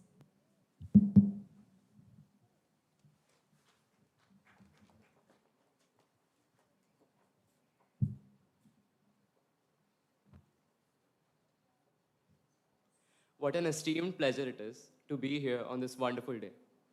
I'm Srujan Kutte, and I'm going to be presenting to you Rag Bhinna Shadaj, which is a pentatonic raga and is also known as Kaushik Dhwani. I hope you all enjoy.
That was such a refreshing break.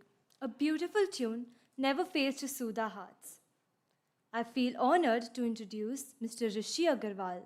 For over 2 decades, Mr. Rishi has been a tireless environmental activist, making significant contributions to sustainable development in Mumbai. His leadership in saving mangrove forests and founding the Mumbai Sustainable Centre highlights his commitment to urban issues. Initiatives like Safai Bank of India and the Walking Project aimed at sustainable living highlights his practical approach towards life. Rishi's visionary insights make him a pragmatic leader in the field. Join us as he shares transformative perspectives on sustainable living at TEDx Elpro International School. Let us welcome Mr. Rishi Agarwal with a great round of applause.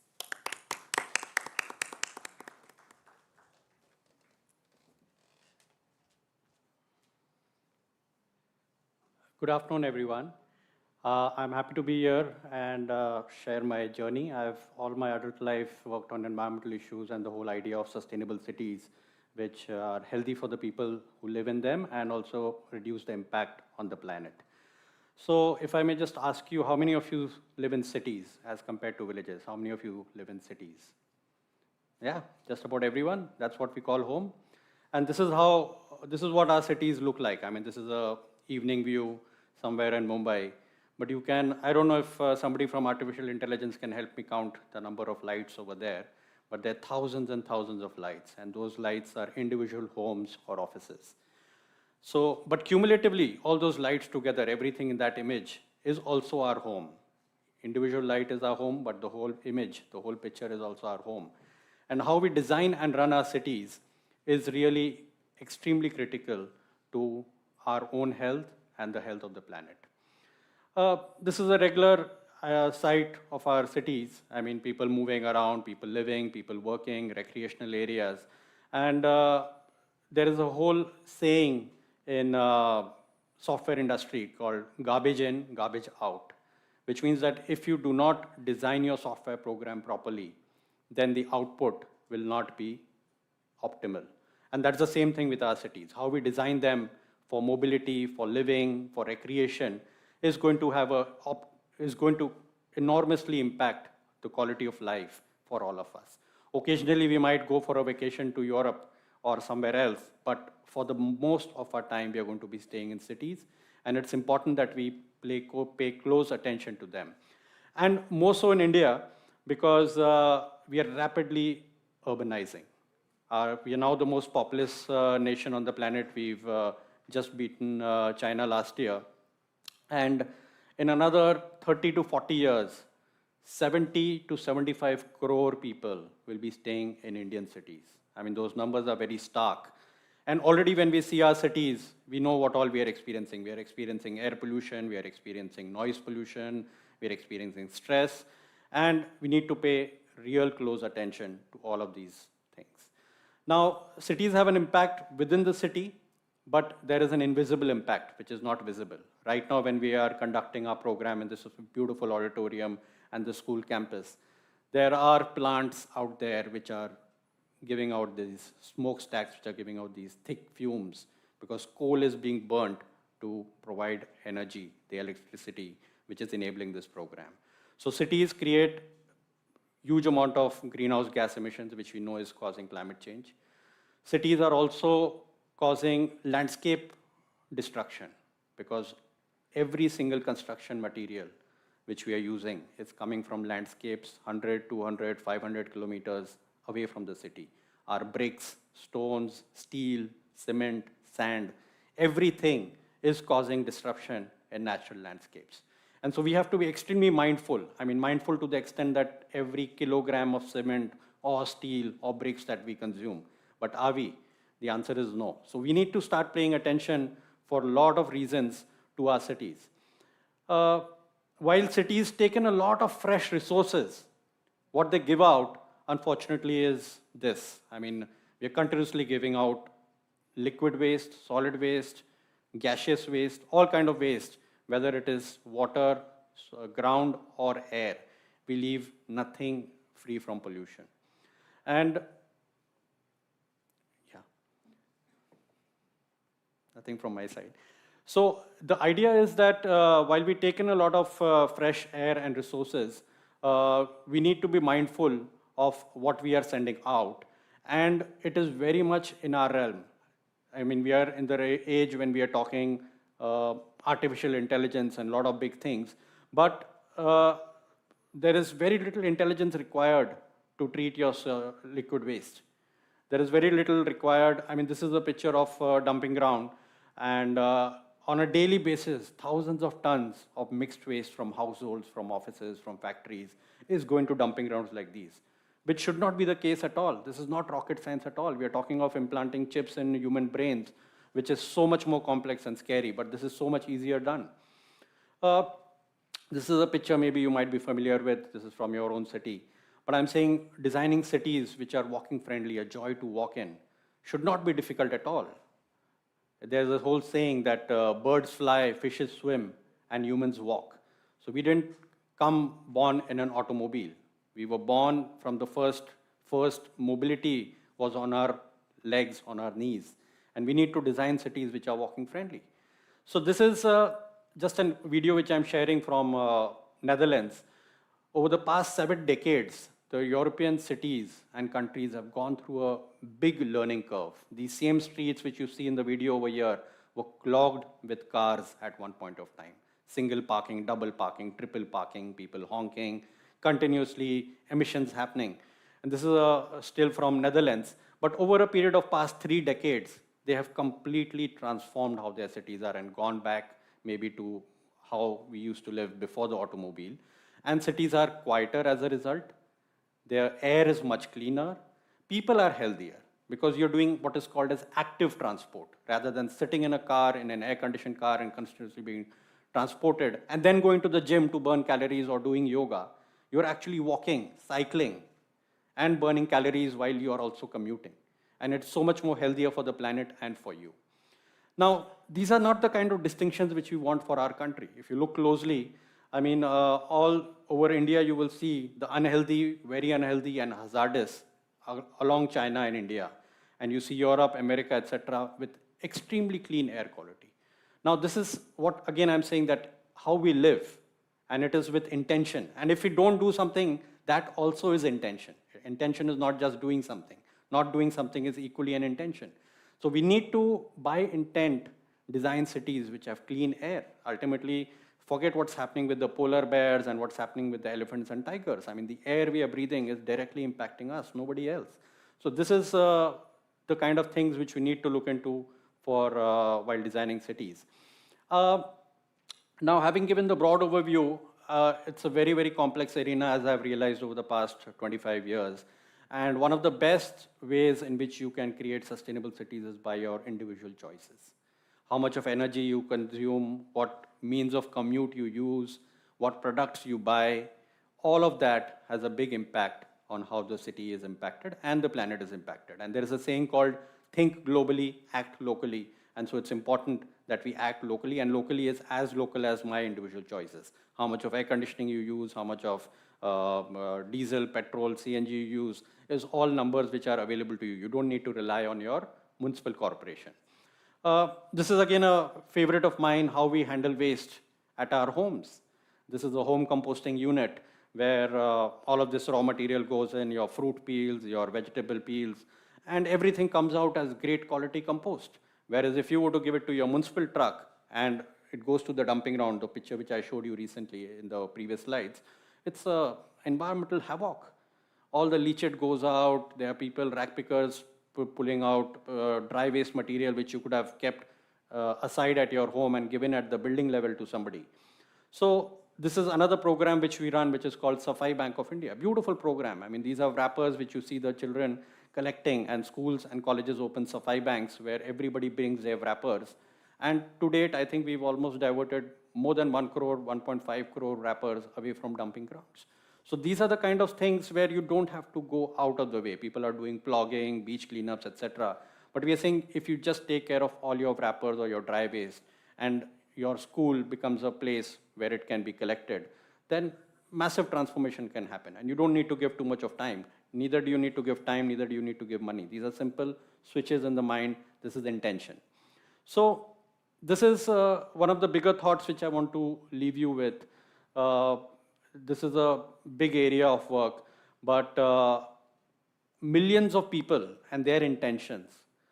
The market and the government is like a sensor. It is continuously reading.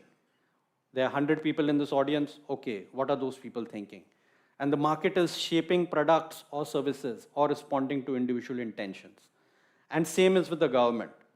If people are intentional about having sustainable cities which reduce the impact on the planet and are healthy for the residents, then the governments will be forced to act and develop such policies and budgets which create sustainable cities.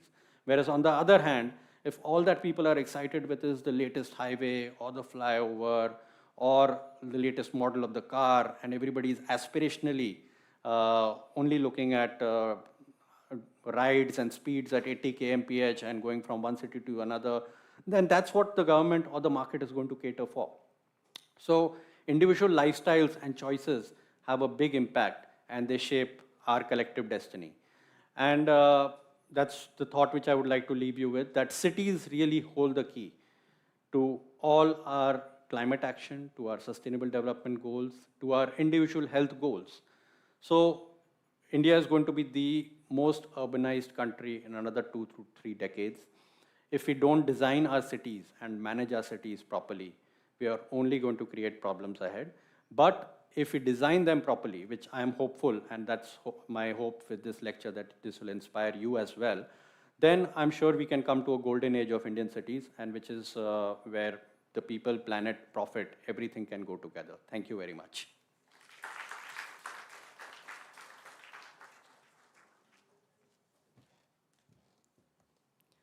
Thank you so much, sir, for the wonderful talk. We are pleased to have you with us.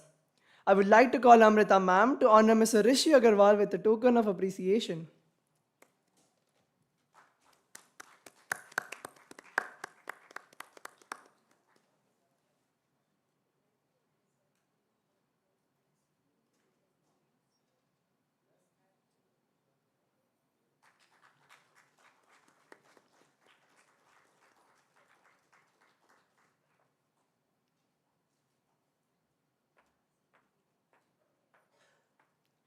Next up, we have Ananya Ghoshal. She is a social and outgoing student of grade 8 who is an avid reader. Besides reading, she also shows great interest in swimming and basketball. She has achieved many trophies in Bharatanatyam too and hopes to pursue her career in science. Please welcome Ananya Ghoshal.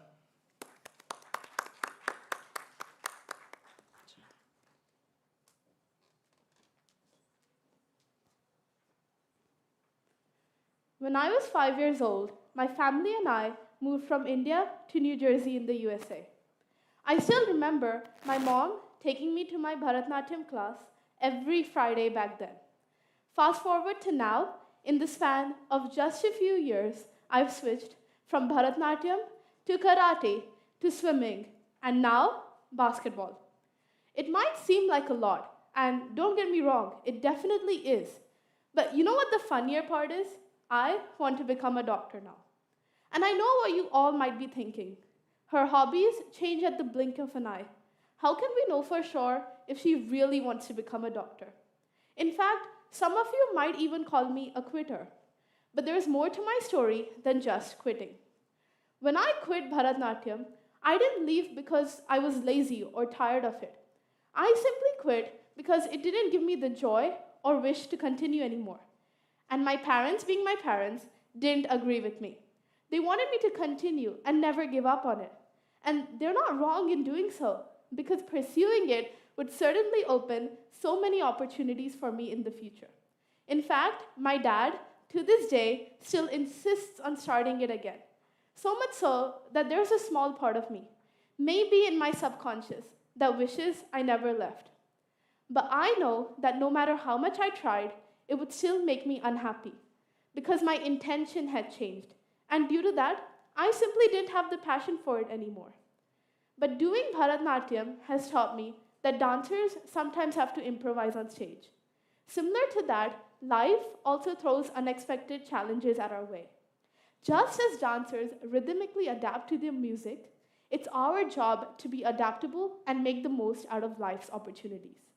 Along with that, I realized that being happy with what I want to do is one of the main things in life for me. And if you haven't found your happiness in what you want to do yet, don't worry. Instead, keep looking and you'll eventually find what suits you. So now if you're wondering, well, what's my main intention in life then? Let me tell you, I don't know. But I can say that according to me, life is a recipe. It has these many vital elements that are added intentionally to perfect the recipe of life. And intentions don't have to be anything major. They can be as small as wishing for full marks in an exam or hoping for a promotion at work. And through the process of life, I've learned to enjoy my time at each stage of life. Or else we'll get lost in this never-ending journey to reach the top, which honestly never even comes. And to do that, you don't need to know how you're going to get there. You just need to know what you want to do to get there. Like how mine was finding a hobby which makes me happy. Just imagine your destination and the path will slowly start to appear. Like I said, life is a big recipe book. It's still okay to be figuring out your favorite dish. One of the main thoughts that I want to convey with this talk is uncertainty in your life is completely normal. Confusion can lie even in the smallest things, like what dress to wear or what lunch to eat, or bigger, more important things like which financial decisions to make, or even which career to pursue. Even famous celebrities have shared their struggle with this issue, one of them being the Shahenshah of Bollywood. He is the greatest, if not one of the greatest actors of our last generation. It's Amitabh Bachchan. He stated that before becoming a living legend, he was just a simple nobody who struggled with uncertainty and financial issues in his early acting career. His journey was marked by setbacks and rejections, yet he stood his ground and eventually climbed up the stairs of stardom to become one of the most iconic and influential actors of Indian cinema. When I read about all of this, I wondered about his story. I wondered what kept him going and not, quitting like me. I found out that he had something a lot of us don't always have: the support of loved ones. His mother acted as a guiding light in his career and encouraged him to pursue his passion in the field of performing arts. These people play the role of cheerleaders in our life. Even tiny affirmations given by them can help us tremendously, even if we are unsure about ourselves and our journey. Mentors and role models are like seasoned chefs. Their guidance and expertise help us and add a layer of knowledge to our life's recipe. Uncertainty also allows more room for error because there's not really a fear of failing. Did you know that Bill Gates, the founder of Microsoft, dropped out of the Harvard University to pursue his passion for computers and software development? I have absolutely no doubt in my mind that if he had graduated, he would have gotten a high-income salary at a prestigious company. Yet he took that risk because he wanted to become a better version of himself, to reach his potential, to exceed his limits. And it's not like Microsoft gained immediate success. In fact, it struggled financially in the beginning, yet Gates persisted and moved forward to create a multi-billion-dollar company.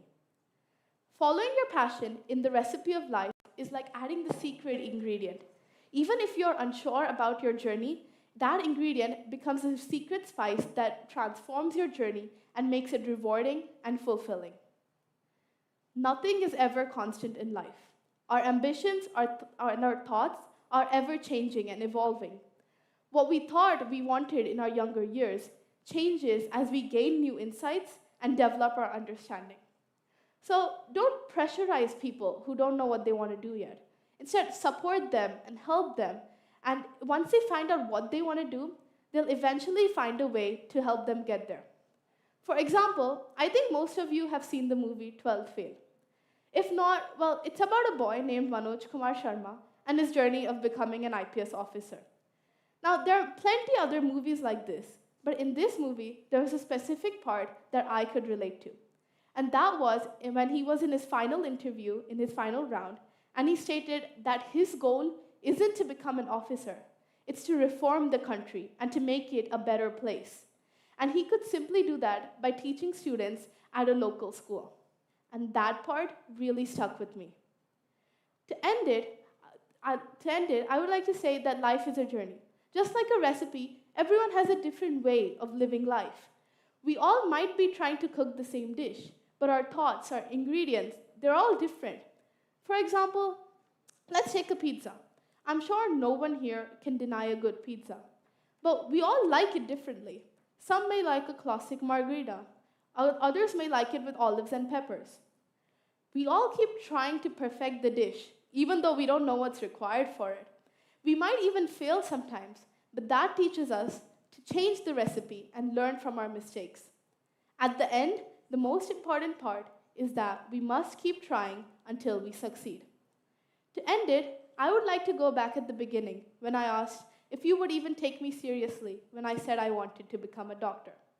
And now I can say that you confidently can. Because, like the story of Manoj Kumar Sharma, I don't want to become a doctor because it's a financially stable job or due to the Indian stereotype of either a doctor or an engineer. I want to become a doctor simply to see the smile on my patients and their family members' faces. Or honestly, even to see the joy of my dad when he'll undoubtedly boast to all of his colleagues that his daughter is a doctor. To wrap it up, I would like all of you to close your eyes for a moment. Now, think of the first scene that you think of when I say the word happiness. We all might have thought of different things, but it was about the same thing, about being happy.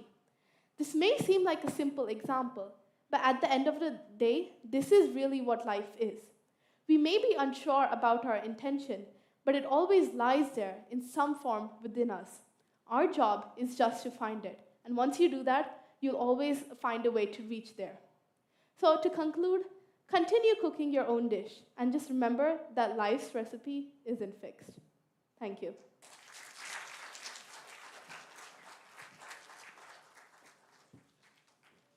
Thank you, Ananya, for sharing your wisdom on life's profound recipe of life. Improvisation at regular intervals with the right intention is certainly the ethical approach towards life. Thank you once again for the valuable lesson. I request Amrita ma'am to felicitate Ananya Ghoshal with a token of appreciation.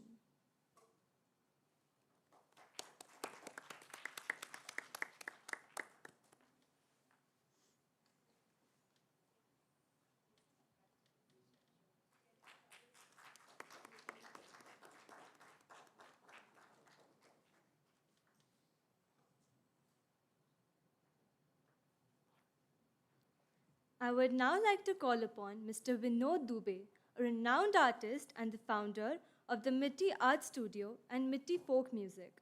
With a profound belief in the spiritual connection between music and the earth, Mr. Dubey has dedicated his life to both entities.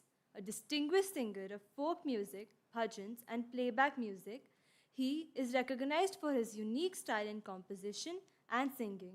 Mr. Dubey has left his mark on All India Radio, Doordarshan, and Bollywood films like Sher Dil, The Philibit Saga, and Gulabo Sitabo. Among his many hits, Kya Leki Aayu Jag Mein stands out. We eagerly anticipate the wisdom and inspiration Mr. Vinod Dubey will bring to the TEDx stage, sharing his journey and insights on divine connection between music and our planet. Please welcome Mr. Dubey with a huge round of applause.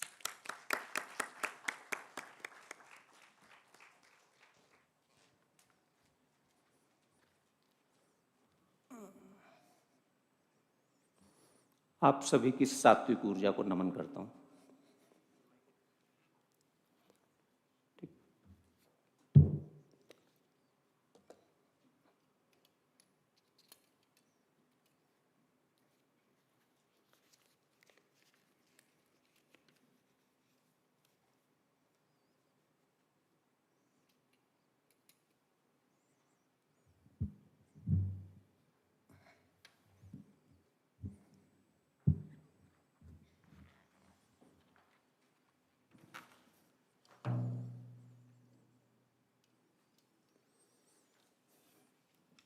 Sanskrit का एक श्लोक है, जिससे मैं बहुत inspire हुआ कि ये शाम न विद्या न तपो न दानम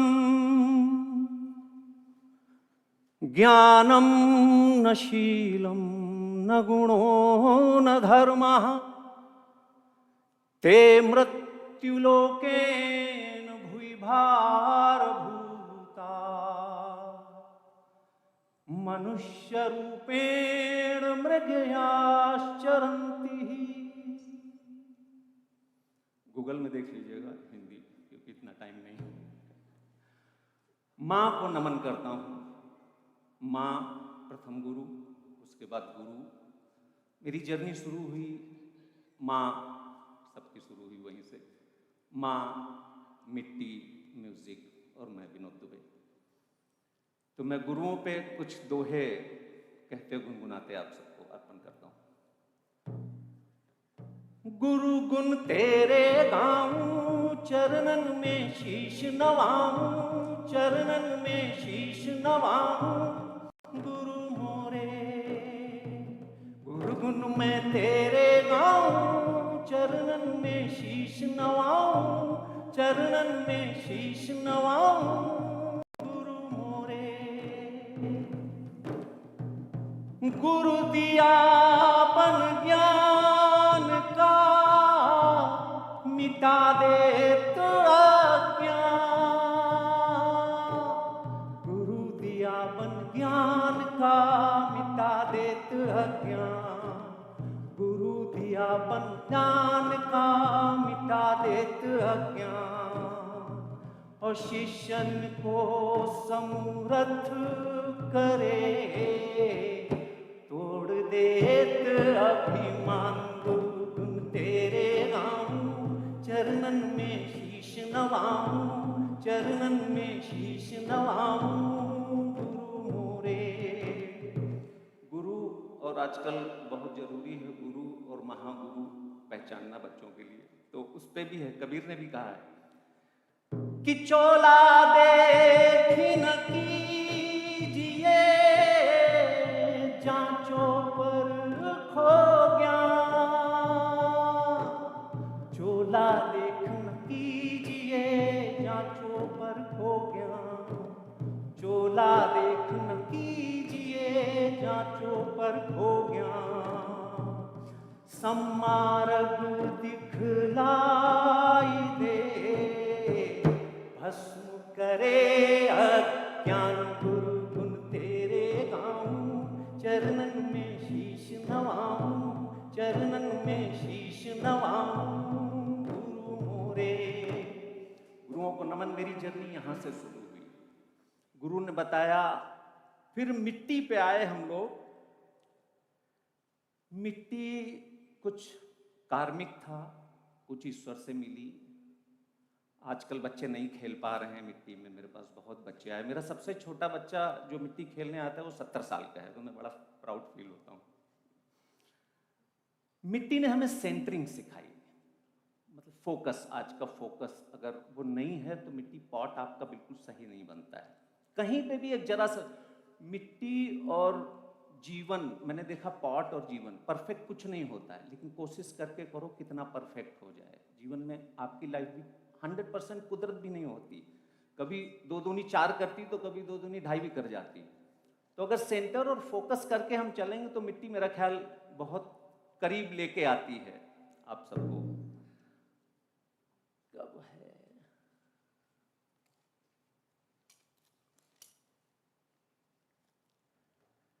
फोकस कहते कहते हैं मन, कि मन के जीते जीत है, मन के हारे हार।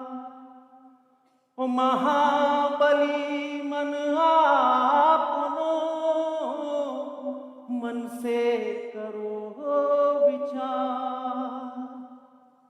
कि मन का खेल सारा, मनुष्य मन सहारा। मन जीता जग जीता, मन हारा सब हारा। मन का खेल सारा मन शक्ति मन सहारा। मन है सुखों की गागर, मन दुख भरा सा सागर, मन ज्ञान सा उजाला, अज्ञान सा है कारा। मन का खेल सारा मन शक्ति मन सहारा। मन जीता जग जीता, मन हारा सब हारा। मन का खेल सारा मन शक्ति मन सहारा। तो मन अगर जीत गया तो हम सब जीत सकते हैं। ये नए बच्चों के लिए।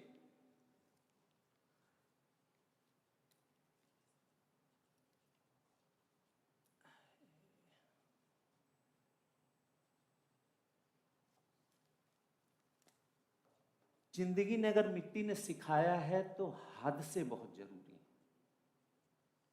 अच्छे हादसे भी होते हैं, बुरे भी होते हैं और हसीन हादसे भी होते हैं। तो हमने देखा है कि हादसों का होना बहुत, हादसों ने हमको जीना सिखा दिया। उस पे जब तकलीफ होती तो कैसे कुछ याद आता है, कोई गम हो आँख नम हो तो चुप ना रहो खुद में, छुप ना रहो, से हलो से हलो से hello. someone you know, someone you know। कोई गम हो आँख नम हो, जो सुनता है उसको आवाज दो अपनी, खामोशियों के सब राज दो। मिल जाएगा हलचल डर के पार चल, मिल जाएगा हलचल डर के पार चल। तुझको तेरी कसम अब और न सहो, से हलो से हलो से हलो। someone you know। कोई गम हो, कोई भी स्ट्रेस हो तो आप परेशान नहीं हो, बच्चों के लिए स्पेशल। आँख नम हो तो चुप ना रहो खुद में, छुप ना रहो, से हलो से हलो से hello. someone you know, someone you know।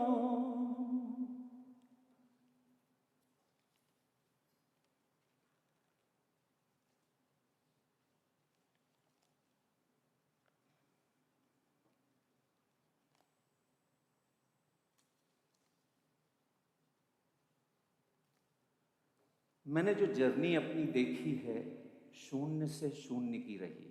और अब नए बच्चों को देखता हूँ, ये जो स्ट्रगल कर रहे हैं, हमसे पहले वाले हमको देख रहे होंगे, वो सब उसी रास्ते से गुजर के आ रहे हैं। किसी का मोड़ कहीं कमज़ोर हो जाता है, कोई कहीं गिरता है, कोई कहीं उड़ जाता है। तो देखते हुए अच्छा लगता है, सब इसी पाथ पे चले आ रहे हैं। इस कुर्सी से किसकी यारी है, आज हमारी कल बारी, आपकी बारी है। तो बस सिंपल थ्योरी है, उसी में हम लोग दौड़ रहे हैं। उसमें मैंने शून्य से शून्य की यात्रा जो ये शुरू हुई, मैं कैसे आता है। मैं को दो तरह से देखता हूँ। अंदर मैं ईश्वर है और बाहर मैं अहंकार है। कैसे वो काम करता है, मैं कौन हूं तू ये जाने ना, मेरे मैं को पहचाने ना, मेरा मैं मुझसे बलशाली, ये जिस्म बिना उसके खाली, तिल ताड़ बना ये देता है फिर चैन न लेने देता है। मैं ना रह जाता हूं, जाने मैं क्या हो जाता हूं। हो कंपित सारा तन डोले, फिर रक्त शिराओं में खोले, प्रज्वलित करूं तन मन ज्वाला, स्व अग्नि घिर सर्व फूंक डाला। जो शेष बचा हुआ शून्य हुआ, ना पाप रहा ना पुण्य हुआ। बाहर मैं था वह थी माया, ज्ञानी ही इसे समझ पाया। मैं भीतर बैठा आत्म है वो ही साचा परमात्मा। दिस इज मैं, जो हम लोग लड़ाई रहते हैं अपने ही अंदर। आखिरी है कि जाते जाते फील ये रहता है, बहुत जो हम लिपटे रहते हैं हर चीजों में, मत लिपटो कि सब छूटत जई है, बड़ा मोह करे ना, सब छूटत जई है। माया ठगनी बुने है बाना, माया ठगनी बुने है बाना, ताना टूटत जई है, सब छूटत जई है। उससे छूटा तूने पाया, बोल रहा मैं मेरा, जान बूझ के मूड बना क्यों जाए संग ना डेरा। तनुआ छोड़ चली जब जीव तो माया कूटत जई है, सब छूटत जई है। बड़ा मोह करे ना, सब छूटत जई है। माया ठगनी बुने है बाना, माया ठगनी बुने है बाना, ताना टूटत जई है, सब छूटत जई है। बड़ा मोह करे ना, सब छूटत जई है। ये है स्टोरी, और 2 लाइनों के साथ खत्म करूंगा। कितने लोग हैं यहाँ पे जो इस मोमेंट पे जी रहे हैं? कोई अपने बिजनेस में लगा, कोई घर में माँ अपने बच्चों के साथ घर भर में। तो 2 लाइनें। किस पल भी नहीं जीते हैं उस पल के लिए, जाने क्यों आज परेशान हैं हम कल के लिए। इस पल भी नहीं जीते हैं उस पल के लिए।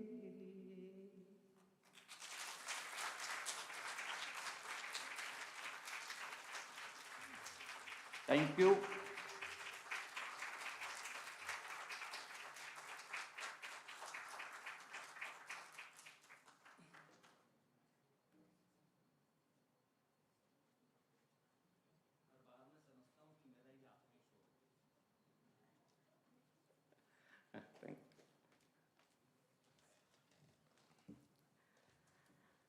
It was a great pleasure to know about your journey and the experiences in a unique way. Your songs are like a patrichor. Thank you so much, sir, for this magnificent musical presentation. It truly touched our heart. धन्यवाद sir, आपने अपने विचारों को संगीत के रूप में पिरोया। I would now like to request Amrita ma'am to felicitate Mr. Vinod Dubey with a token of appreciation.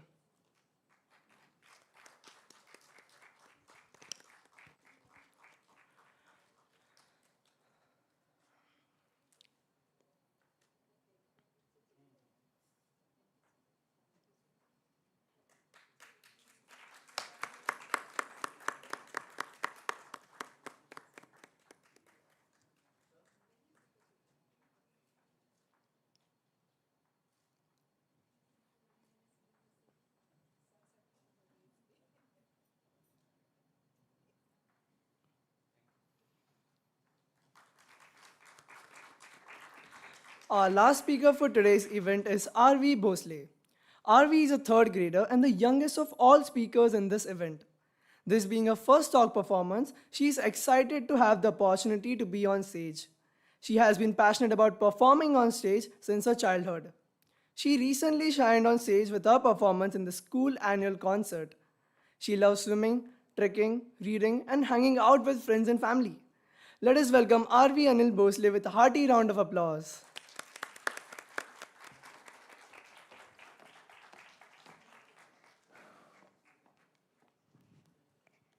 Hello everyone, a very good afternoon. When I turned 7, my parents decided to celebrate my birthday in an orphanage school. My mother had prepared a delicious Indian meal with some sweets for them as to celebrate my birthday. After we reached, my parents got a little busy. But for a long time, I was standing quietly, observing and imagining how they're managing things in their life without a parent. As few were younger than me, few were older than me, and few maybe at my age. I observed that none of them were complaining about anything. They were eating what was being served to them and were very happy with what they got as a gift. It was truthfully inspiring me. And the message I got from the celebration is to be happy with whatever you get in life. I am reminded of it every birthday, and I thank my parents for this. This was my first pixie dust I gathered, and that I'm sharing with you all today. You might be wondering what my name is. I'm Arvi Anil Bhosle. I'm 8 years old and in 3rd grade. Today, I'm standing here to talk on the topic, sharing my pixie dust. You might be wondering what pixie dust is. Pixie dust means a substance or influence with magical effect that brings great success or an inspiration which gives you strength. I chose this title because I could relate to it even though I'm little. I had many challenges and struggles which inspired me daily and gave me positive energy. Like in the movie, the fairies collected pixie dust from the pixie dust tree, which gave them strength to keep going further. Likewise, my life has helped me to collect a few pixie dust which I have learned from my struggle, and that I want to share with you all today. My father's story was the first pixie dust I collected. My father belongs to a farmer's family and used to live in one of the small villages in India. He never had enough resources or infrastructures to do his study, but still completed his graduation in engineering. That is because he always had an intention to grab a good job which may fulfill family needs. His life journey is one of the beautiful things which inspires me always. And he did all this with no complaints. Now, I'll be sharing 7 pixie dusts from my personal life. First, waking up early. Do you think waking up early in the morning is an easy habit to adopt? No, it's not that easy. We need to put in consistent efforts to build such habits. For me, waking up at 6 a.m. was a challenge. When I started to adopt this good habit, when I overcame this challenge by going to bed at 8 p.m. sharp. This helped me to get enough rest and it was very fresh and healthy. Also, due to this good habit, I never missed my school bus or made my parents hurry up for me. Second, consuming water daily morning. Drinking warm water in the early morning was another challenge. When I started to adopt this good habit, I used to get a vomiting sensation as soon as I consumed water. I overcame the sensation by having an almond or walnut in between a couple of sips. But eventually, when I experienced the impact on my health, I felt so happy. I never had to complain or concern my parents about an upset stomach or constipation. And the best thing is, my younger brother is following me on this. Third, reading before sleep. This is one of my favorite pixie dusts. I adopted reading a book for some time before I go to sleep, instead of watching TV. The reason I'm sharing here is earlier I used to watch TV and always had a dream which was disturbing my sleep cycle. Sometimes I used to get up in the middle of my sleep, of which every morning I had to bargain for more minutes of sleep from my mom. Mom, 5 minutes more, please. Now that's no more happening because I don't watch TV and keep reading the book I liked. Fourth, keep practicing. We will get fluency and will be in rhythm when we keep practicing. You know, when I started drawing and coloring, I was struggling to fill the color. What's in the picture? I kept complaining to my parents about this and got an advice from them that keep doing it daily until you're happy with the things you are doing. And one day I was able to. The reward for this was I won an art competition which was held by the society of my age group. And this was my pixie dust which helped me step towards success. As you can see, these were the drawings I finally made. Fifth, be intentional. Anything we do in our daily lives, we should do it with a purpose. As an activity, I joined swimming. Even after 9 months, I was still an average swimmer. My pace was not convincing to the instructor nor my parents. So, my instructor guided me with a diet plan and asked me to take more proteins, but even that did not help me improve my pace. One day, my mom said, "My dear daughter, I'm okay with what you are doing in swimming. But what I want to ask you here is, are you really interested in this?" I said, "Yes, Mom." Then she asked, "Can you try today with the intention that you will be in the top spot?" And you won't believe, that day I was the first child to finish a freestyle rapid round. And my instructor was surprised. He asked, "What happened today, Arvi?" I just smiled at him. From that day, I learned if you do anything with intention or purpose, you will get what you desire. Sixth, chase your passion. I think we should chase our passion. And this habit will make us achieve amazing things in our life. One of my passions is trekking. When I was 7 years old, I had the opportunity to trek on one of the toughest forts called Rajgarh Fort, located in the state of Maharashtra in India. When me and my family reached the starting point of trekking, it had already rained. The route was muddy and slippery through the forest. After that, we started trekking, and after climbing a few steps, I fell down. Due to such a route, I was finding it hard to climb every step. But when I reminded myself of how Chhatrapati Shivaji Maharaj's brave soldiers used to climb such forts at night under heavy rain, those thoughts brought really positive energy in me. And with that positive energy, I had trekked the fort. It took us more than 4 hours to reach on top of the fort.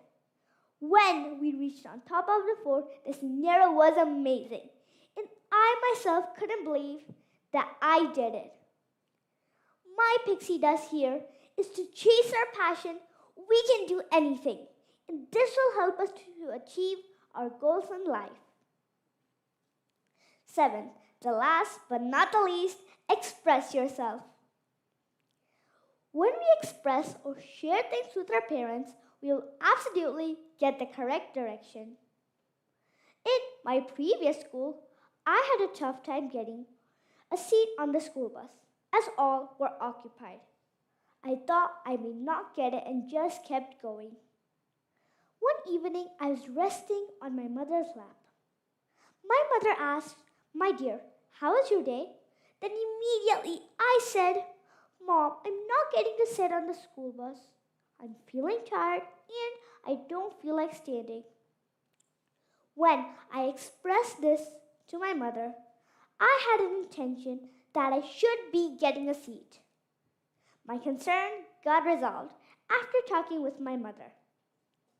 So, I highly recommend it to my friends to express their parents, as they will absolutely get the correct direction to overcome anything in life. I also suggest parents as a humble request. Please give time and make an environment for your child to express.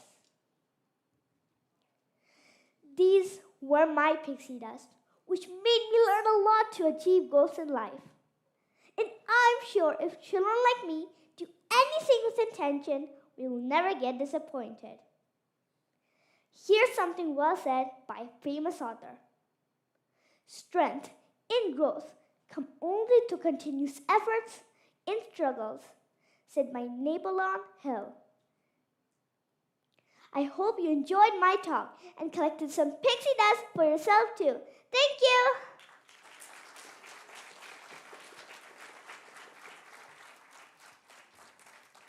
We admire RV's courage and expertise in delivering such a passionate talk. Having such awe-inspiring thoughts at such an early age is truly worth appreciating. Thank you, Avi, for the delightful and confident talk. I would now request Amrita ma'am to felicitate RV with a token of appreciation.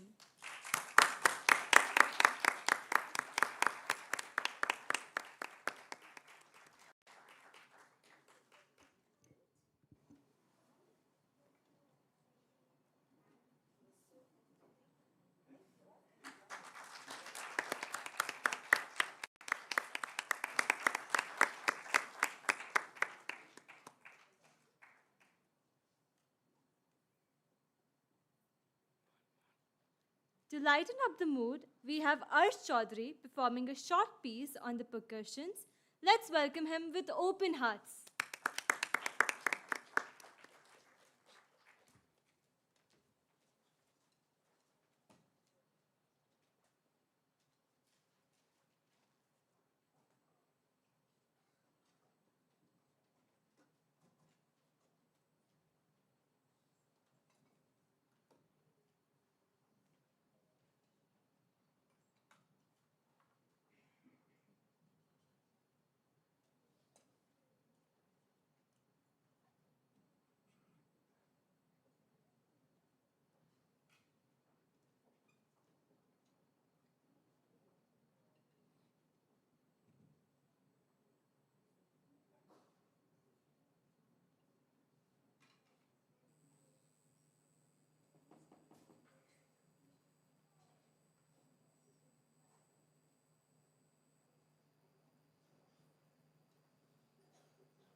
Today's event became so enjoyable because of Arsh's performance. Thank you so much, Arsh.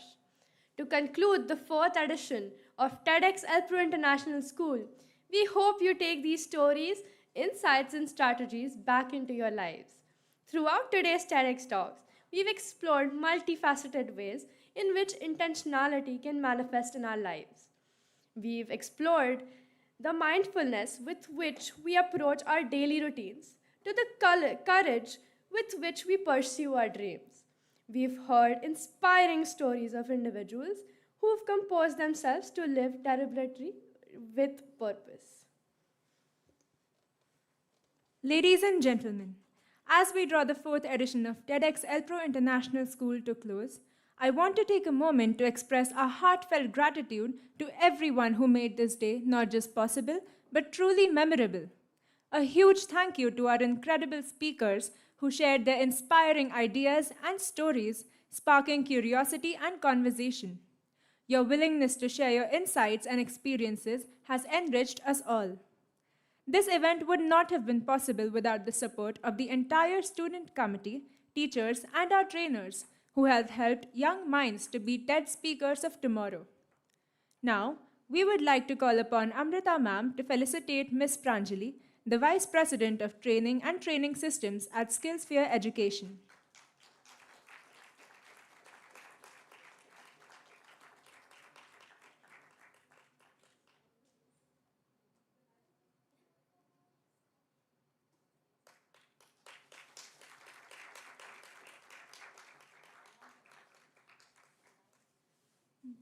Followed by the Head of Logistics, Ms. Priyadarshi Tiwari.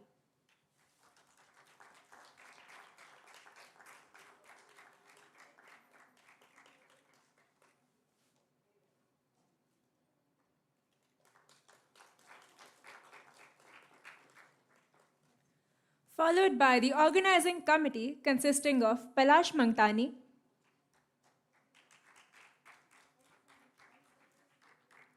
Ayushi Dasani, Dhriti Raina, Sarang Bhagia, Kushagra Kakkar, Kabir Bhagia, Janvi Popat, Varada Tamane, Ashi Kulkarni, Jia Manyar, Shlok Dwedi, and lastly, Swar Mandecha.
And now we have the anchors also.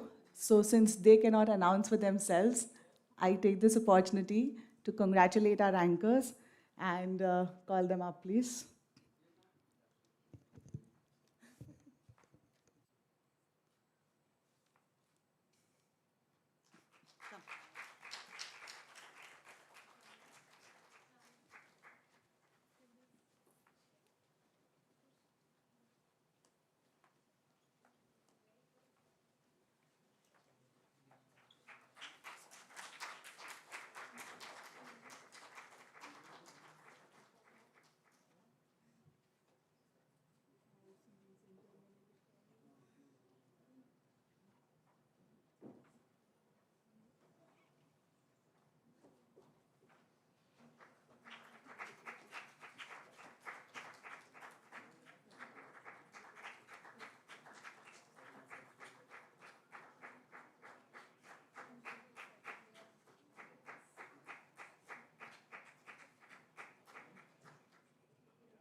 Do you remember, Adya? During the practices, we captured a few moments. Oh, yes. I am sure the audience would like to experience the same. May I please request the technical team to kindly present the video for our audience to enjoy?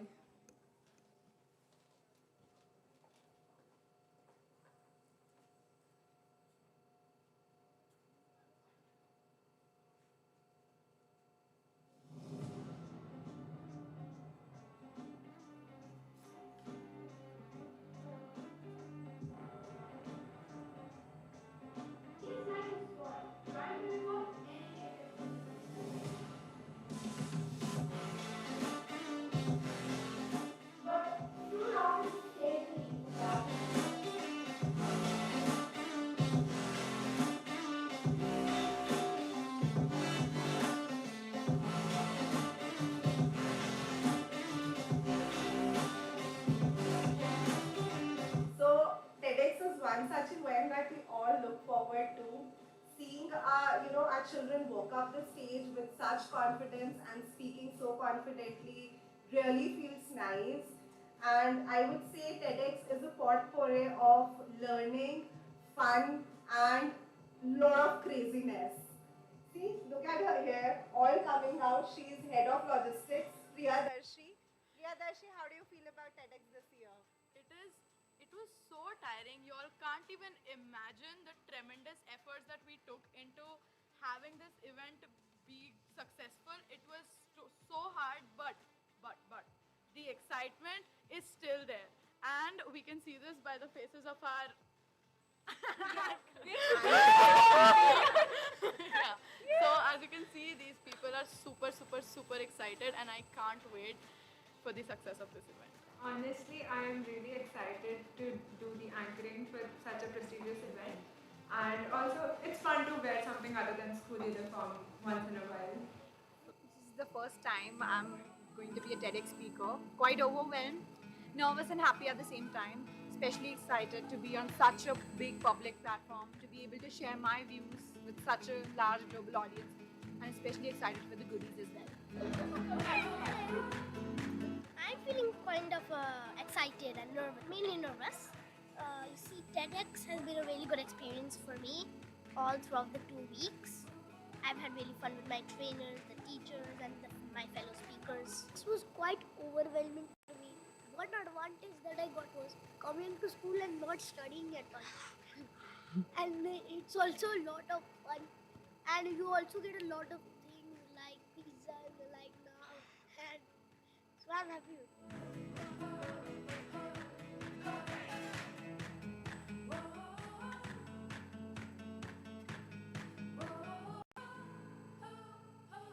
So this is my first time with TED, and especially with TEDx L Pro School. I'm super excited and nervous at the same time. This has been on my bucket list for so long, and I'm so grateful that L Pro made it possible. Thank you so much. See you. Hi everyone. It feels absolutely amazing to be here at Elpro International for the TEDx event. It's always an absolute pleasure talking to people and talking to kids and to see so many bright minds talking about so many of their experiences. And I'm really happy to share my experiences with them as well. And yeah, really hoping to have an amazing event here. Thank you. Hi, I'm excited to be at TEDx El Pro, and I'm looking forward to speak on the theme Living with Intent tomorrow. I hope it's an exciting time for students, teachers, and all the viewers as well. Thank you.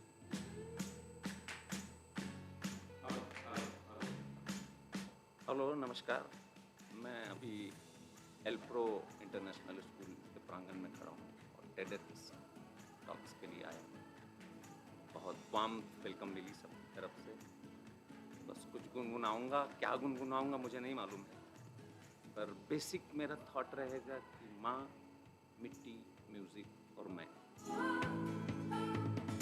Thank you, TEDx El Pro International School, for giving an opportunity for us to share our story of feeding children, especially in rural government schools. I personally feel very happy being over here. I convey my best regards to Sugandha ji for giving us an opportunity to share our story of what we have been doing in this rural schools. Thank you very much.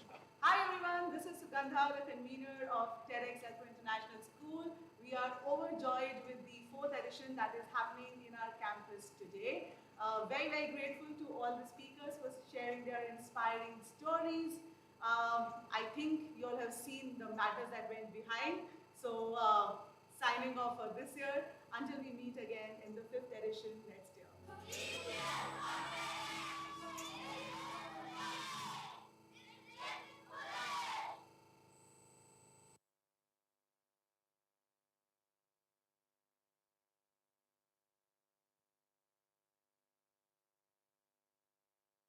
We hope you enjoyed a peek into what happens behind the scenes.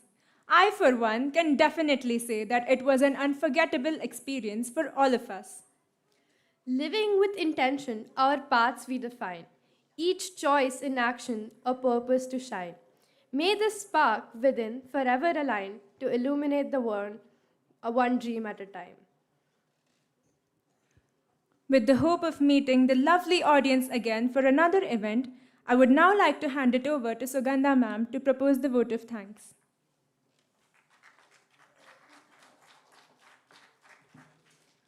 Hi, good evening, everybody. Very happy to say that our fourth edition of TEDx concluded beautifully. Last year, I got friendly jabs about the fact that my vote of thanks was longer than the TEDx talks. So I'm going to keep it really short this time. I just checked, and my vote of thanks went up to 12 minutes last time. So for all those who have worked behind the scenes, you guys know that how much I appreciate, and I love you all for all the efforts, especially the entire technical team, Pratik, Chetan, Rashmi out there, Fayaz and his team, the admin team, Colonel George, Praveen, Vidya, stores team for helping us with all the procurement. I'd just like to draw everybody's attention to the fact that, you know, it's such a well-oiled machinery that we have in our school. All the departments come together, and we are able to do this. Recently, Siddharth and I were in a TEDx conference, the TEDx Asia conference, and we were complimented for the fact that as a school, it's very rarely seen that a school is able to do sessions consecutively for the last 4 years. So it's absolutely because of the tireless efforts that the entire team brings in. Thank you to the academic team, without whose support, obviously, this is not possible. Thank you to my entire communications team. I think they bear the brunt of me the most. So thank you to all of you, Mayuri, Pranjal, Urmila, Shlok, Nikhil, Gauri, Ankita. Sorry if I've missed out on anything. Pranjali and Anansh, Pranjali for always training our students so well. Give me a shout out for our student speakers, guys. How amazing were they? How amazing were they? And thank you to all the guest speakers for sharing your insights and stories with us. We are humbled as a school that you were here and you shared your insights. Really, really a proud moment for us. Thank you to my anchors. You guys stitched the show entirely, and I know it is a tough task to continue anchoring this, almost a day-long event. So congratulations to all of you. Congratulations to the OC members for doing your jobs correctly. Thank you, Siddharth. I always say that I can't finish this vote of thanks without thanking you. You are always like the rock-solid support behind me, and I appreciate how much you and I share when it comes to TEDx and how much we go through. So thank you to you. Thank you, all of you, my academic friends here. Thank you, Pallavi, for always being my big support. And thank you to one very, very important person, because of whom we year on year are encouraged and inspired to constantly keep evolving, to constantly keep looking at newer avenues for the development of our students and also for our development. So thank you, Amrita ma'am, for giving us the scope to improve even at 40. Thank you so much, all of you. I hope everybody had a great time. Thank you, parents, students, for making this so, so special for all of us. We will meet again next year in the month of February. That's what I call the Festival of Ideas month for the school. Thank you. This is Sugandha, the convener of TEDx Pro, signing off.